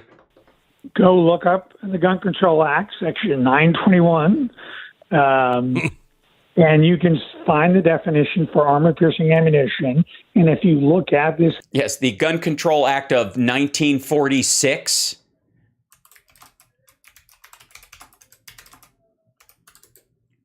Sorry, the most recent was 1968. 1968.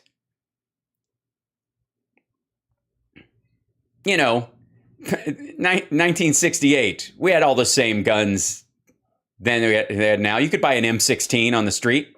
M855 green tip ammunition. It does not meet the definition of armor-piercing ammunition. That's because in that act, what they meant by armor was vehicles. It is not by law armor-piercing ammunition. It's not by law. By the way, we would have updated that a long time ago in just the normal recognition that time passes, technology gains strength, and other applications or other definitions matter legally, that body armor and armor on a vehicle are two different things. And when they were talking about it in 1968, they weren't talking about body armor, because go back and watch a cop program in 1968. Was anybody wearing body armor? No, it wasn't a fucking option. So when they talked about armor, they were talking about that it could go through a cop car door, kill a cop inside, certainly the glass. But the idea is that you couldn't have stuff that was used in a war zone, which was meant for piercing the armor of a vehicle. This guy knows this, fuck him. So the Obama administration's effort in 2015 to somehow declare it armor-piercing ammunition. Right, because it pierces body armor. was withdrawn when there was a reaction by Congress. A reaction by Congress. What are you looking at, Glenn? What do you think? You just noticed which shot we were on? I just want somebody to like sneak in and sit behind. Like, can I? Like, I wish I had the capability of, let's see, to like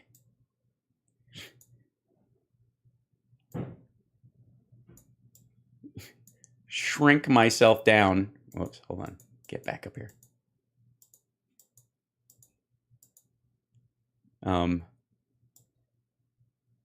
Like, put myself on the couch. Hi, Glenn. Hello, Glenn.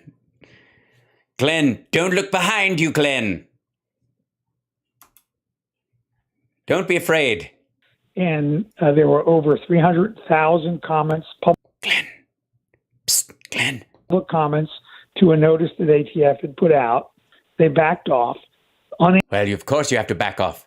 I'm not backing off you, Glenn. I'm here. I'm here, Glenn. Can you see me? Glenn. Psst, over here. Able to make it illegal. The Biden administration now is trying to make it unavailable. That's right. Unavailable, like you are, Glenn. No one can have you. No one but me, Glenn. It's just me here. And this is all because they can't pass. I'm sniffing you, Glenn, and it's terrible. You smell like sonic farts. This is terrible. The whole place does. This couch smells like French fries. Even though no one's ever sat in it. I can't believe that Stu's farts are that powerful. Stu, we go to you live in the studio. Are you there? Yes, you are. There he is. Stu, are you there? He's not. Stu, answer me. Stop it, Glenn. This is terrible. Violent extreme. I'm downwind. This is terrible. Ban on modern sporting rifles. Modern sporting rifles. Yes. Not only is it a rifle, it also serves as a golf club. You can use it as a tennis racket. You can use it as a boat oar. As a matter of fact, it's basically a jet ski. If you get a big enough clip, you just stand on it and fire it into the water, and you can just ride that motherfucker all around the city. Psst, Glenn. So if you can't ban the product, ban the ammunition. Oh no, now I'm on Glenn's shoulder. Hi, Glenn. Do it, Glenn. Do it. You dirty beast. Listen to me, Glenn. This is your conscience speaking. We haven't talked in a long time. But I want to talk to you about your trips to Sonic. Without burning any bridges here. Well, and please, no one light a match. This is terrible. I can't be around Glenn. No one can light a match when Glenn's around. Because I think it's very important that we know the truth, and I certainly don't want to cause any trouble. No, you don't want to cause any trouble. Don't. And Glenn, I know the last thing you want to do is speculatively quote an article that's a speculation in and of itself that paints a picture of some sort of draconian evil plan by people who are not even close to doing what you're saying they're doing, but might result in crazy people who are concerned about this taking up arms and endangering their lives. You'd never want to do that, would you, Glenn? Would you? How do we know your information is accurate? What do you mean? How do you know? He's from the National Sports Shooting Federation. What more do you... He's a little icon in the corner of your screen. Look at him. He's right there. Look at his bald head. Listen to his easygoing Winnie Pooh-like voice. I can't do devil me because it's a whole different thing. I will... Yeah. How do we know the White House is lying here? Well... Hold on. No, I'm just going to make myself big again. This will be, hi, I'm way down here. Hello. All right. I'm the mayor of the Munchkin City in the county of the land of Oz. All right. Let me move myself back up. There we go. Okay, back. Sorry, I need to have another one. Yes. We have had direct conversations with officials at Winchester, and we've had direct conversations with officials at Winchester, and they told you what? We have had conversations with staff from Senator Blunt and staff from Senator Blunt, who is apparently like John Boehner, leaving government. He's going to step down and go into the marijuana business because he's got a name that's perfect for us. Congressman Hartzler's office. So this is in fact happening. No, it is in fact not. Oh, Bjorn, thank you so much, by the way. Hal, your wonderful chat. I'll be hitting the sack, so bid you farewell. Have a great day, my friends. Good night. Rest well, Bjorn. Thank you for joining us. We appreciate you being here. And thanks, everybody, for the support, by the way. You're watching HAL Sparks Mega Worldwide. We're having a good time. And again, don't take this asshole seriously, or even this Larry Keane fellow. Both of them are fapping. This is, even the people who want to believe this stuff are like, well, I mean, it's not. I got to check this article out. And then you're like, oh, considering, yeah, fuck you. None of the people that listen to Glenn Beck enjoy reading enough to get past the third paragraph bullshit where they're like, actually, it's not as bad as we said, but. And they may have decided they've been caught with their hand in the. Glenn's doing a little bit of. He's like caught with their hand in the cookie jar. Meanwhile, Glenn is actively reaching for a cookie. Proverbial cookie jar. He's like, puts the cookie back. It's like Glenn. He's there. We've actually caught the government in the process of reaching in the cookie. Really? That's terrible. The cookie jar. But for them to say it was never. He's literally cleaning crumbs off his desk.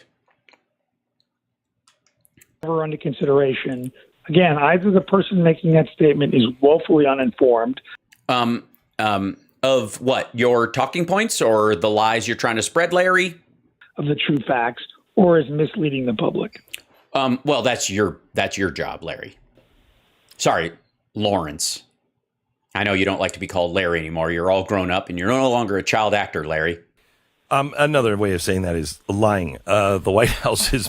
Yeah, no. Glenn, you're the one who's actually lying. We've seen the article. We looked at it. We pulled it up. I looked at the actual facility.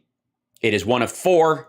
It's not even the primary one that sells the overage. It seems, according to Winchester's own website, that the Oxford, Mississippi plant provides more private ammunition than the Missouri one. It sounds like they're just ordering less because this place is overproducing and pocketing the money. It sounds like graft, quite frankly.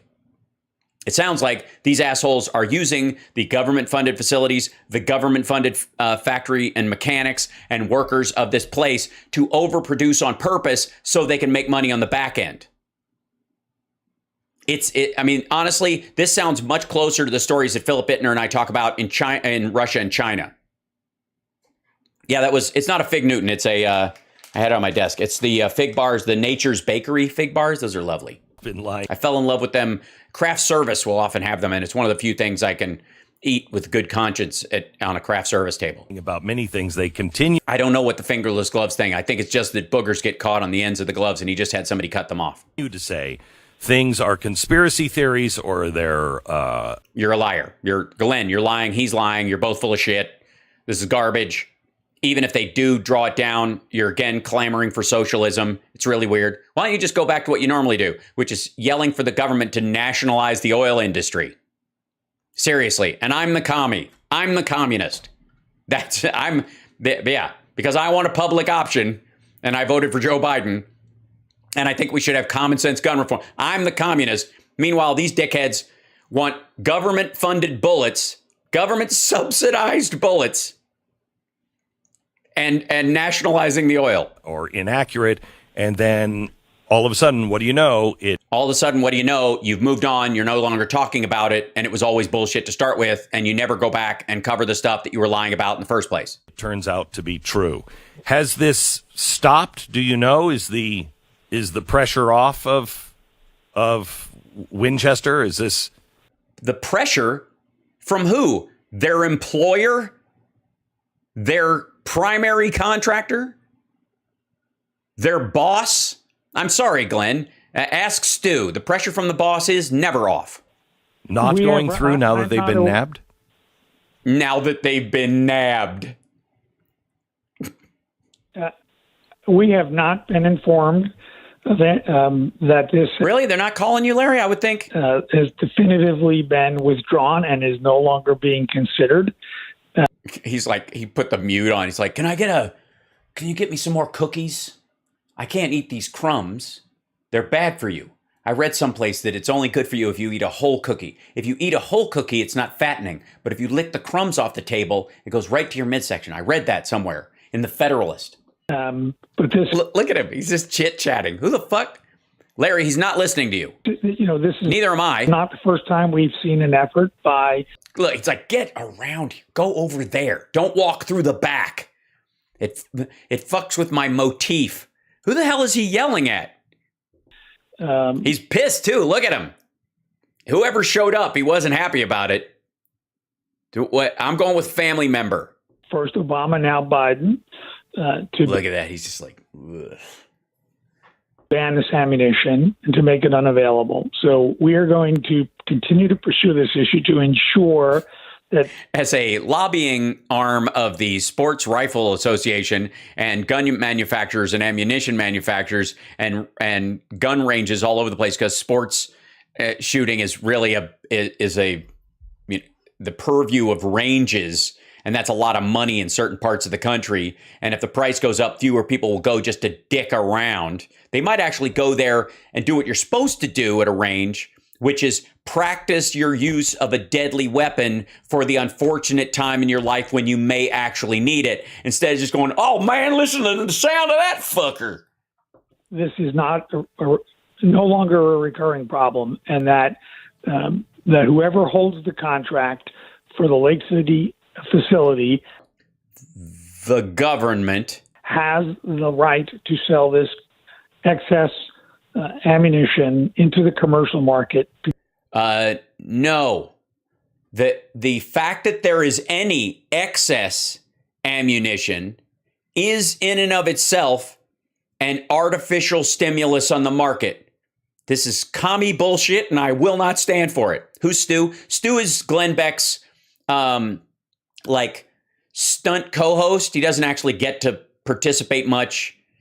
He mostly just fills in when Glenn has a brain fart, but he's in the studio. I don't know why they're not cutting. They usually do, even if just to show the fact that Glenn is not in the studio. Because, again, it's necessary for military preparedness. Yeah, we're covered. They got 3 whole other factories that aren't slowing down anytime soon, and it overproduces by 30%. Do you understand how much the U.S. government overbuys for shit like this, for emergencies, because that's what sensible people do? It's important for the taxpayer, and it helps to... Why is it important for the taxpayer? These loose rounds all over the place drive up everyone's costs. I mean, it's a boon for funeral parlors, sure. Anybody who specializes in small coffins appreciates it, Larry. To fund capital expenditures. Capital expenditures, Jesus Christ. The 300 jobs.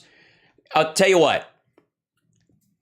If this place employs more people that are going to get laid off in this process over the course of a couple of years than we've had mass shootings in the last 60 days, we'll talk. At the facility. And it's important, obviously. And capital expenditures. Yeah, what happens if if there's a financial collapse in Independence, Missouri? Well, I mean, obviously most of the Midwestern economy hinges on Independence, Missouri. For Second Amendment rights to be exercised. Exactly right. No, not exactly right. When I was a kid, my dad and I made musket balls in a press from lead. Okay, when I was growing up, I have a Herschel House muzzleloader. I've had one since I was a little kid. My son has one.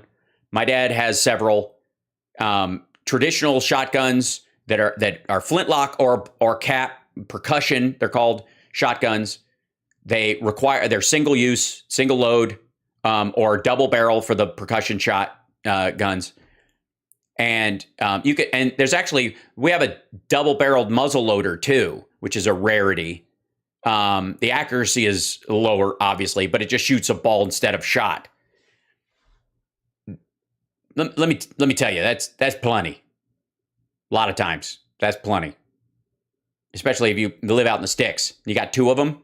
You got one, pa-pow, set it down. Somebody reloads it. And then you aim the other one and hold. And anybody moves, they get that one. And you set that down and you get the other one because somebody's constantly filling and going. Like, honestly, yeah, it puts a big hole, a little hole in the front of you and a big hole out the back. And that is an exercise of the Second Amendment. It is not interfered with at all by the government. You can get access to black powder. You can get access to wadding. You just need some cloth. And you can make your own balls for that. You can make your own shot. There's no limit on that. There really isn't. The government's never going to limit that. Ever. Not ever, not once. Same thing with like muzzle loading pistols. Stu got fingered. Is that what happened to the gloves? Is that what we think? Yeah, make your own balls. Absolutely. It's true. You make your own musket balls. My dad has this clamp.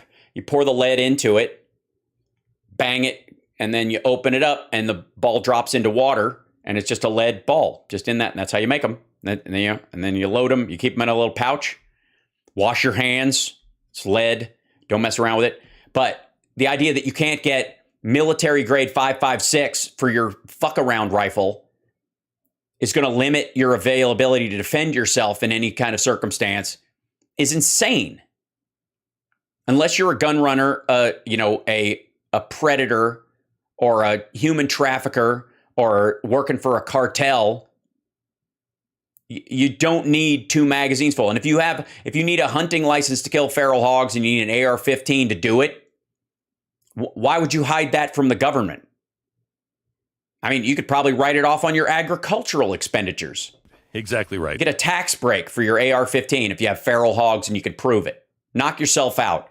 But if you live in the suburbs and you're going to sell me this feral hog horse shit. Larry, is there anything the public can do? Yes, the public can save money by not owning guns. Buy yourself a giant Rambo knife, or better yet, make it yourself out of a railroad tie. Get, just beat the thing flat, sharpen it, and then just wait. Contact their elected representatives in Washington. Because Glenn tells you all the time how trustworthy they are. Congressmen and their representatives, and insist that this issue be fixed once and for all. So, what do you mean this issue be fixed once and for all? What issue? That military contracts should only purchase the needs of the military itself? Tell you what, asshole, when they start making 30% more tanks than they need and selling them on Ford dealerships, or I can buy an F-14 because they just got one laying around, then we'll start talking about why you need 30% of 5.56 dumped on the fucking populace. Let's understand, though, that at the base of this whole argument, both of these assholes are asking for a government subsidy of anti-personnel ammo. That's what they want. They want the government to artificially deflate the price of the ammunition they want to use to shred their fellow man. Because death is too expensive. So we don't have to revisit this every couple of... That happens, Hal. I saw Top Gun Maverick. They leave F-14s lying around. Well, they do in Magic Stand, wherever they were shooting that nuclear reactor, which we're to assume this was a mock-up of the Israeli attack on the Iranian site. Basically, it was a version of that storyline. And that F-14, but the idea is that this country had 5th-gen fighters, which made it Russia, essentially, or Iran with Russia's help. But the F-14s were just sitting there idle. Yeah, gassed up. But years. And how do we fix it once and for all? Yeah, how do we fix it? What does fixing it once and for all mean? Well, you could learn how to fence. I would go with that.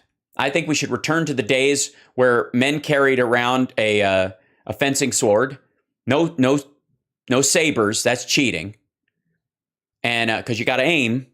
And, gentlemen, if they get into a disagreement, can slap each other with gloves, but that's the end of it. Then you go the fuck outside, clear of everybody else, and start poking each other. What? For all. We make it clear in statute that whoever holds that contract has the right to sell this excess ammunition in the commercial market for the reasons we've just talked about.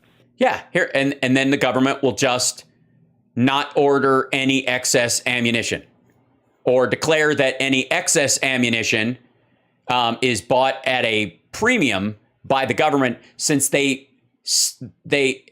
literally paid for all the machinery and all the jobs and all the mechanics and the facility and the fact that it doesn't pay fucking taxes.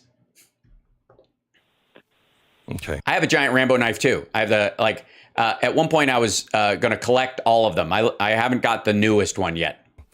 Thank you so much. Yeah, thank you. Thank you so much for protecting us all from the hordes of feral hogs in, and you know what we're talking about, of course, feral inner city hogs and feral foreign hogs coming across, because there's a hog caravan. I don't know if you've seen this. I read this. I don't know if I read it, but I must have read it. I think I read it somewhere. There's a feral hog caravan that's coming up from Central America. And we are going to be invaded by pork. And the government is limiting the sale of barbecue sauce to Americans. And if they reach Kansas City, people will be defenseless. Well, Larry, I appreciate it. I appreciate everything that you guys are doing, keeping our Second Amendment right safe. He's a sport shooter, fucko. He's not fighting tyranny. It's like, technically speaking, he is doing as much for your Second Amendment rights as Top Golf. Thank you. Appreciate it. We'll stay in touch. That's Larry King. He's from the National. Larry King. Oh, I thought Larry King.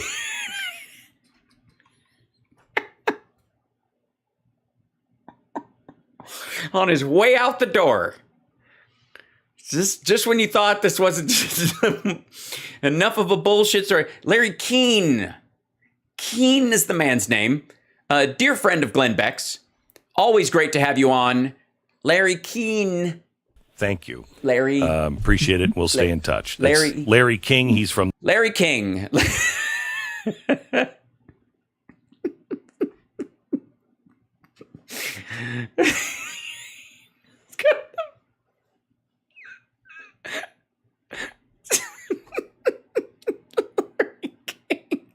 That's what I like about Glenn, is he's very detail oriented.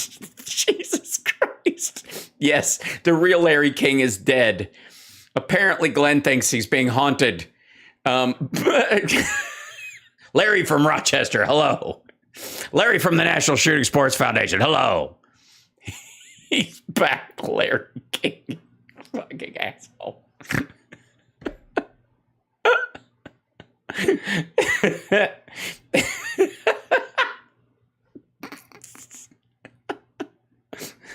mean, right at the tail end. Like, there's like so many things wrong in this whole clip. It's like, what can we do? How can we stop this? How can we set it right? And then on your way out the fucking door. Thank you. Appreciate it. We'll stay in touch. That's Larry King. He's from the National Shooting Sports Foundation. Larry King. All right. Well, there you go.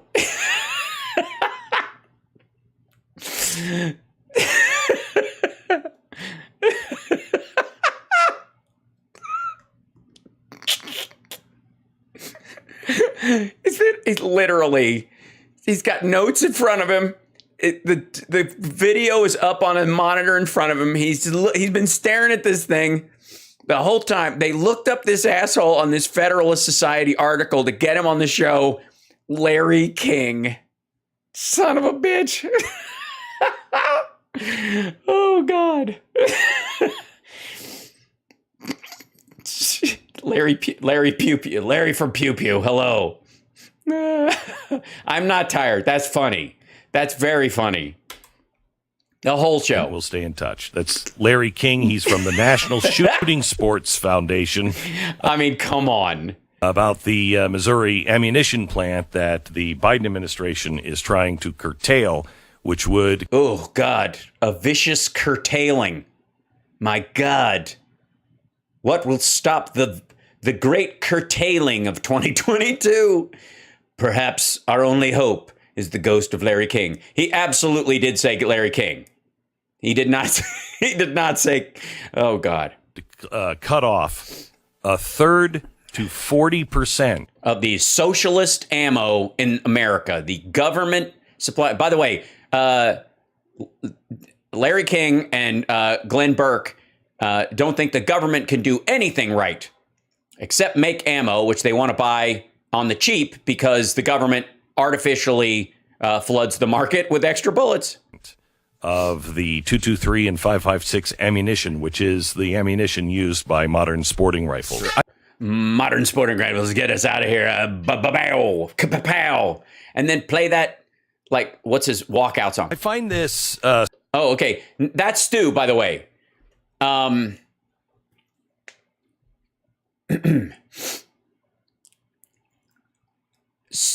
Someone was asking earlier, Glenn Black. Somebody was asking earlier, who's Stu? That's Stu. Stu is in studio. Stu studio. Sorry.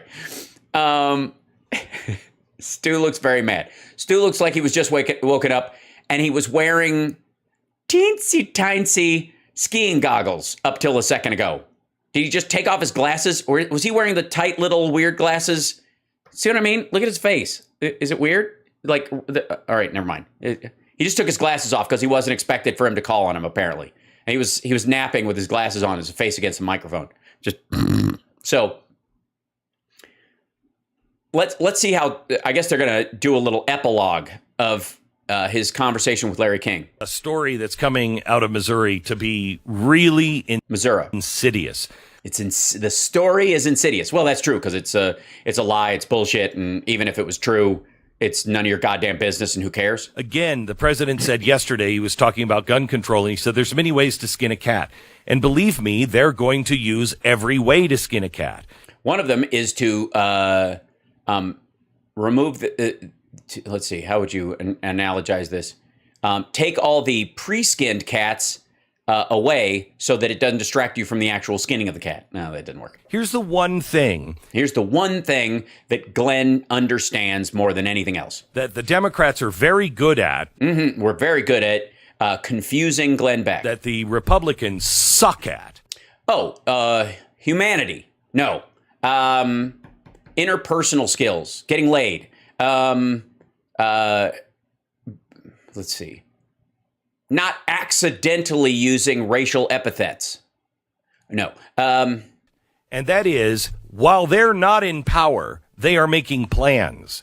Yes. We're like the CCP of what? And the plans that were being laid before Biden won the White House. And we know because we reported, they were open about it, and we reported on it. Mm-hmm. They had committed. I'm glad you're admitting that he won, though. There you go. Does Glenn have monkeypox? Oh, my fucking God, that would be hilarious. I don't wish it on him, but if he's wearing gloves to cover the fact that he's got monkeypox, considering the stories of how it's being spread, I think there was a show mutiny, and that's why they put him out in the barn. Getting together to find out, to look at all of the cabinet positions and to see what instruments they had or could be construed as having, that they could turn those levels and change the way of our life without going to Congress. Yeah, and the way of Glenn's life is largely determined by the number of government subsidies he can live off of without and while pretending to hate the government. So he benefits. He's got a solar and geothermal system on his house, which he gets a tax break from, and he bought an older system apparently, so he probably got it even on the cheap, and it was double subsidized. He buys his 5.56 and 2.23 ammunition via a plant that dumps that ammunition onto the market, artificially lowering the price, so any private makers of it that are not government related would not be able to compete at that price point. So basically, Glenn Beck is like, it's like I don't know if he's Bernie Sanders in sheep's clothing, or a sheep wearing Bernie Sanders face as a mask, like Hannibal Lecter. We'll figure it out. This is one of them. And yes, by not dumping taxpayer-funded military ammunition into the American market. You know, if the White House wants us to believe that they're not doing this, you know, here's the idea. How about wait till they do it and then react? I mean, this is, I get it. I mean, everybody, if you're on every day, I'm sure some people like you, Glenn, I never have this problem, but some people have a hard time filling the time. They have a hard time while they're on the air going, oh, what are we going to talk about today? Same shit as yesterday? I don't have that problem because you assholes are the gift that keeps on shitting. But in your case, I can understand how creating a new boogeyman and scaring everyone every day, it's got to be work. I mean, look how Russell Brand had to do a clip of Jimmy Dore on Tucker Carlson. Like these guys are human centipeding to create their fear farming bullshit. You must be running, you know, quite dry story wise. Now the question is, let me look at this. Where are we? I just need to look. Where is it?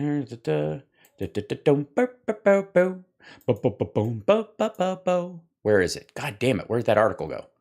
I lost it. It was in here somewhere. Where's that Federalist article, man? Come on, everybody. Hold on. I'll reopen it. Federalist.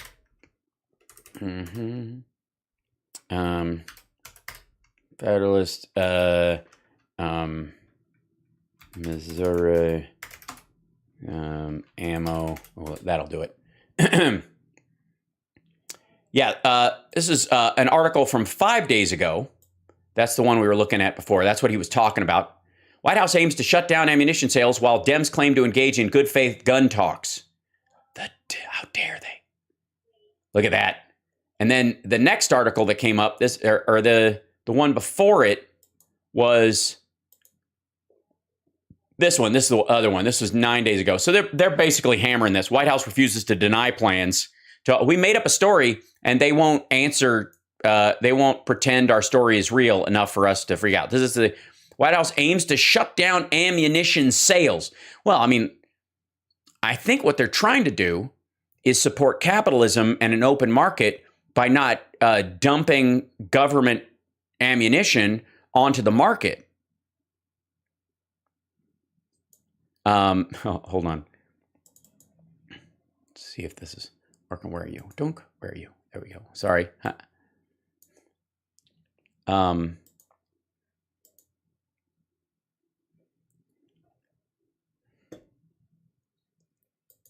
Hang on there a fucking minute, man.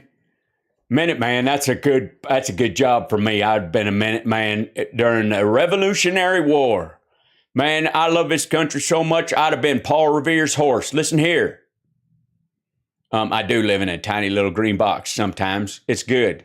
But listen here. These fellas are worried about there not being enough ammunition. Buddy, let me tell you what. You get you a good scatter gun and enough black powder, it doesn't matter what the shit you pour down the end of that barrel, man. You can shove silverware down that stuff. I one time fought off an entire crowd of revenuers off my property just with using cut up pieces of electric fence and fork tines. Poured down the barrel of my scatter gun and catch a kapow. It's a bridge too far. That's one of my favorite war movies, A Bridge Too Far. It's about a bridge that catches fire and burns to the ground, and the soldiers have to cross the river on each other's backs. It's a beautiful movie, full of patriotism and back tickling. It's wonderful. Because you would have to ask yourself, if you're a progressive, why wouldn't you be doing this? I think one of the reason a progressive wouldn't do this, them commie sons of bitches, is they probably like government making ammunition and dumping out there. Man, stopping the entrepreneurial gun ammo manufacturers, they ain't got a chance, man. You shooting all this fucking commie buckshot.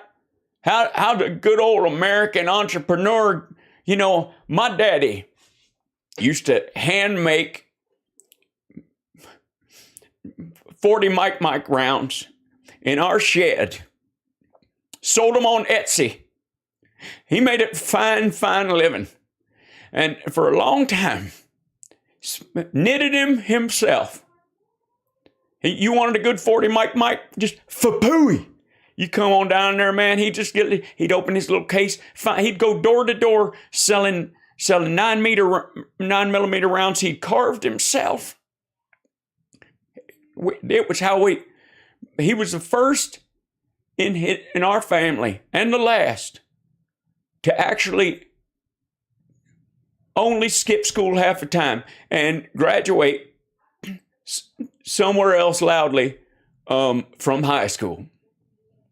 And he had his homemade ammunition business put out of business by the government coming in there and building a big factory and shoving him out of the way. He never had a chance with that big. He tried to catch up. He would sit in that barn. He was working faster and faster and faster and faster. And he gets sucking back that Kickapoo joy juice and blazing a trail of that stuff he bought from George W. Bush. Used to do these little flights to Colombia. Never mind. Anyways, he met him at a bar. Bailed him out once under the table. They were friends. Anyways, but he could work no matter how hard he worked. He could never catch up with that gigantic government plant. And they made so many bullets, they didn't know what to do with them. Sometimes, he went to jail, my daddy. He went to jail for stealing bullets nobody wanted. He was dumpster diving at an ammo plant. He's like, nobody's using these things. It's garbage. They ain't even using them. He's scooping them up in his arms, just putting them in buckets, running around selling them at ranges. He was just trying to make a fine American dollar, but the government revenuers wouldn't let him. They said that's government property even when it's in the garbage all the way to the landfill. So they moved my daddy out. They put him in jail. Hard labor, 25 years, working with a pickaxe in the sweaty sun on a landfill. One time, came down on a 40 Mike round. They buried there and boom, my daddy was gone.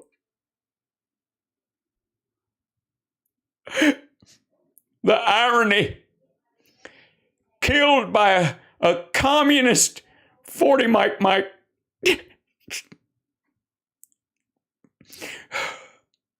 So don't you tell me that some commie progressive wouldn't want some sort of government facility cranking out bullets all the goddamn time, keeping the bullets artificially cheap so people like my daddy couldn't make a living. You don't know what pain is till you're trying to feed your family and your habit, and you plant a bullet tree in the yard, and it never blossoms. Never blossoms. This is what ESG is all about. I thought ESG. I thought you said ELO. I don't. That music's too complicated for man. Although I do like that evil woman. Reminds me of my ancestor. Why wouldn't you be shutting down the things? The government plants. I don't know why a communist wouldn't want to shut down a government plant. Please explain to me why government contracted things would not be, that are controlled by the government, wouldn't be something that progressives like. Glenn, please explain to me. Spit it out, fuckhead. All of the funding. Yeah, comes from the government. To things that affect global warming or things that help guns? Things that help guns. Things that help guns. Never really thought about it that way. Things that help guns. Straps, that keeps them from falling, getting broke. A good conceal carry, a good holster, leather, maybe nylon, smooth, doesn't scratch it up. That helps guns. What else helps guns? Oil. A nice ramrod. On the street, of course. Helps guns on the street. Well, I mean, we don't want them on the street. We want them to have a fine job like every other American. Of course you would. If that's the way you're operating through an administrative arm, why wouldn't you be doing it? Like I said, man, it's a government plant. I think your whole point is you're saying progressives want big government. That's big as you fucking get, man. If they making all the bullets, hey, asshole, why are you buying government bullets? If there's a big plot to stop your ability to shoot, how do you know those 30 rounds aren't they? Have you checked to make sure the bullet's not in the case backwards? Might blow your dick off. Of course they're doing it. Yeah. Of course. Of course. Assertion is the same as evidence. Just say it, man. Of course they are. And it's Of course they are. If you don't believe me, ask Stu. He's a man of healthy choices. very, very dangerous. By the way, Glenn, I know you're sick. Did you make Stu sick too, or did he get stung by a bee under his left eye? Is he wearing makeup to cover it up? What's happening here? There was an interview with Chris Murphy, the guy who's negotiating the bipartisan gun control bill. Right. And you mean them regulations they want to put on guns so that wackos and kids can't get their hands on murder weapons, that kind of stuff? Sounds nuts to me. I don't even know. It was with the New York Times. So it was, arguing. The Times was basically saying, like, well, you're not getting enough here. You're not getting enough here. You need to get more. And he shot him. Did he shoot him? He should have shot him. Did he shot him? I just whipped him out and go, hey, don't you question me. Right there. Just raise it up. Go, hold it. I got you. I made this one myself. Simmer down. Ooh. Good Lord. Glenn, you are not going to want to sniff around that one. His position was, look, what we need to do is pass this. Yep. Even if it's basically legislation is like a kidney stone. Just pass it, man. Just pass it. Just grab a hold of the sink, squeeze real tight, grimace a bunch, start sweating, but pass the damn thing. It's not the best bill in the world because oh man, they ain't ever going to pass the best bill in the world because I wrote it and I just don't even think they're taking it seriously. I think they stop at the part of like all roads are made out of oiled up boobies and nobody has a car anymore. You just slip and slide your way on, and so you enjoy the trip as much as you're arriving. And they just, I don't know why. I mean, that would be the best bill ever. Come on, who doesn't like it? Come on. Goal of this is not just to save lives. No, of course not. But it's also to convince Republicans that the sky won't fall on them politically if they save lives. Nah, that's bullshit. That's crazy. Thing passes. We just need to show them that if they go along with some of that's right. He got flying monkey pink eye pox. Is that what y'all are thinking? He got pink eye and Glenn's got monkeypox. Well, here's what I want to know. Glenn's obviously covering some sort of skin issue with his hands, and there's something wrong with Stu's eye. What kind of mud wrestling were they up to? I mean, I don't need to know. I don't really want to know, but I kind of have to know. They're not going to get punished like they think they will. They're always thanks for cutting away while Glenn had a snack. Scared of the sky and apparently a nap falling. We need to show them that the sky won't fall. Yeah, because 68% of Americans support basic protections because we live in a civil society, and a lot of us, I know not you guys, feel like we'd like to go to the grocery store without getting our fucking head blown off because when we get home with the food, we're going to get a little loving. You know what I mean? We got dreams. We got hopes. We want to go see damn Yankees if they ever get back together again. We want to go to State Fair and have an elephant ear without having to worry about getting our ear blown off by some fuckhead who's like, this is the cheapest ammo I ever found. So it really is up to us to make sure if something like this passes to remind the Republicans that it may be popular with the majority of Americans, but as a elected representative of a constituency, they should fear a vocal and psychotic minority. Yes, the sky will. Can you take me high enough to fly me over yesterday? Will fall if you do something like this. It will. And we need to make sure it does. Yeah, you need to make them afraid that if they vote in a way that gets them reelected, they're never going to get elected again. Okay? Let them know. Besides Cornyn, who? Hey, man, you lost me at Cornyn. Look, we start Cornyn, everything else goes out the window. Who is? I mean, because the phone should light up at Senator Cornyn's office. Oh, yeah, they are. Don't worry. I mean... if you're in Texas. Yeah, if you're not in Texas, don't light up his phone, man. That's like carpet bagging phones. You might as well be trying to sell him insurance or encyclopedias. Can you get me the names of all of the people that are in? Yeah, can you do my work for me? I know I said at the beginning we did our homework, but what I really mean is Stu looks up shit when I tell him to, even though I'm completely surrounded with more computers than man should deserve. It looks like I'm trying to land the Apollo mission on the fucking planet, and yet I still don't want to push anything because my fingers be nasty. Involved in this on the Republican side, because the sky needs to fall in on them right now. Yeah, the sky needs to fall in on them right now. Well, I would think that would be the purview of Jesus Christ, our Lord and Savior, sir. Okay, God controls the weather. That's why we know climate change is bullshit, because God makes the sky and God don't make no junk, right? So the idea that the sky's going to fall in them because Glenn Beck makes some fucking phone calls ain't going to happen. Secondly, you're not going to do any of that calling. You're just trying to make other people call, and my phone's been turned off. Needs to fall in. 4 of them. The sky needs to fall in on them right now. Down, in, and on, and in on them. Are they laying? I'm trying to picture this. Are they laying face up or down? I think are retiring.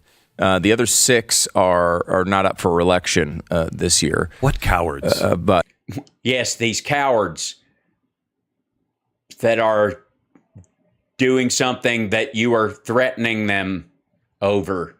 What cowards? And these cowardly people. Yes, I would agree, man. I think these dudes who are quitting are fucking cowards. They're only going to do it on their way out the door. You only do the right thing when you're going to leave. It's like, look, it is always right to fart in the elevator. Pressure changes as you're going up. Sometimes it shifts, man. It's like when you're peeing. One area lets off pressure, opens an area where I used to work at a water treatment plant. This dude explained this to me right before the explosion. And but when you're going up in an elevator, it's like being in an airplane. You know how your ears go funky? In an elevator, it's your colon. So as you go higher, the little bit of pressure that's gonna make that come out. It's a totally natural thing, y'all. It's totally natural, and a coward holds it in until they're getting off the elevator. You just let it fly, man. That frees everybody else up to fart in the elevator. Honestly, I would trade 9 of these senators for 1 toasted cheddar chalupa from. Well, that's true of any human being on Earth, Stu. Holy shit, man. I mean, I basically think that's your exchange rate for human life at this point. No, that sounds like something I'd say about you. Stu looks like the kind of guy who would trade 9 human lives for 1 cheddar chalupa. You know what I mean? And right? Yeah, yes. That's not shocking, Stu. That is what we would call a defining characteristic From Taco Bell. Oh, okay. Well, Thanks for clarifying from Taco Bell. I don't. Only one who has any value in the group of 10 is Pat Toomey, who has always been a pretty good senator with one exception, which has been guns. Other than that, he's been pretty good. Yeah, it's weird. He's got this fucked up thing about kids dying in his district or whatever. He thinks he's going to be in office long enough for them to be old enough to vote. We all know that ain't true. But the other 9 are just... Yeah, the other 9 I would either trade in for fast food, which is true of everything. I mean, if I was a member of Stu's family, I would be like, why am I in a dumpster outside of Taco Bell, and where is he driving to with that cheddar chalupa? Garbage. And look, we both said garbage at the same time. It's like, you know what, Stu? It's like we're simpatico. It's like we're both the same man, but somebody, let the air out of you, and that's what I look like. I think you're asking too much to trade all of those one senators. chalupa? No, I don't. Well, yeah, Stu. You can't eat just one. I mean, everyone else on Earth can. You can't. Okay. Don't think so. I mean, stop being unreasonable. We're negotiating here. It's adorable. I like, hey man, what the best thing about those guys is, nobody screams, Mountain Dew in their baby bottle like Stu. You know what I mean? Like, if you look at the two of these guys and you're like, can you show me a case study? Because we was all warned about crack babies for a long time, but nobody warned about the Mountain Dew babies. I, myself, am one, but I'm what you would call on the opposite end of the physical spectrum. I am strategically wasting away in the true history of Appalachian porch dwellers who play the banjo, whereas these fellers are plumping up. These are the fat cattles, and this is a section of the Southern gentleman that has decided to keep consuming cheddar chalupas from Taco Bell until such time as they can pass for a giant ostrich egg with hair on it. Yeah, Appalachia rules you damn straight. I mean, we don't rule anything important, but, it's a nice thing to yell at NASCAR.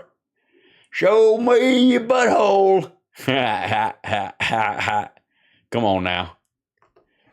You're watching HAL Sparks Mega Worldwide. We don't normally have this much fun, but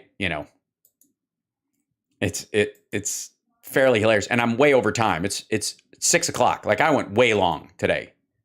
That was too much fun, and I've got 2 other whole clips, and I gotta go round up dinner. I got a half hour to make dinner now. I got to figure out what I'm feeding these people and get cooking. So I will leave you guys. Thank you so much for being with me. And that was a lot of fun. I appreciate you guys joining me. Thank you for the support. Thanks for everybody who subscribed. If you like the show and you like what I do here, there's a multitude of ways you can support the show. Patreon.com/HalSparks. Our beloved Mark Kremer is sending out patches now on my behalf because I am incapable of dealing with those kind of things. Apparently, I'm so wound up in all the other things I do. I have finished a new show set that I will be launching tomorrow if I can get it loaded tonight.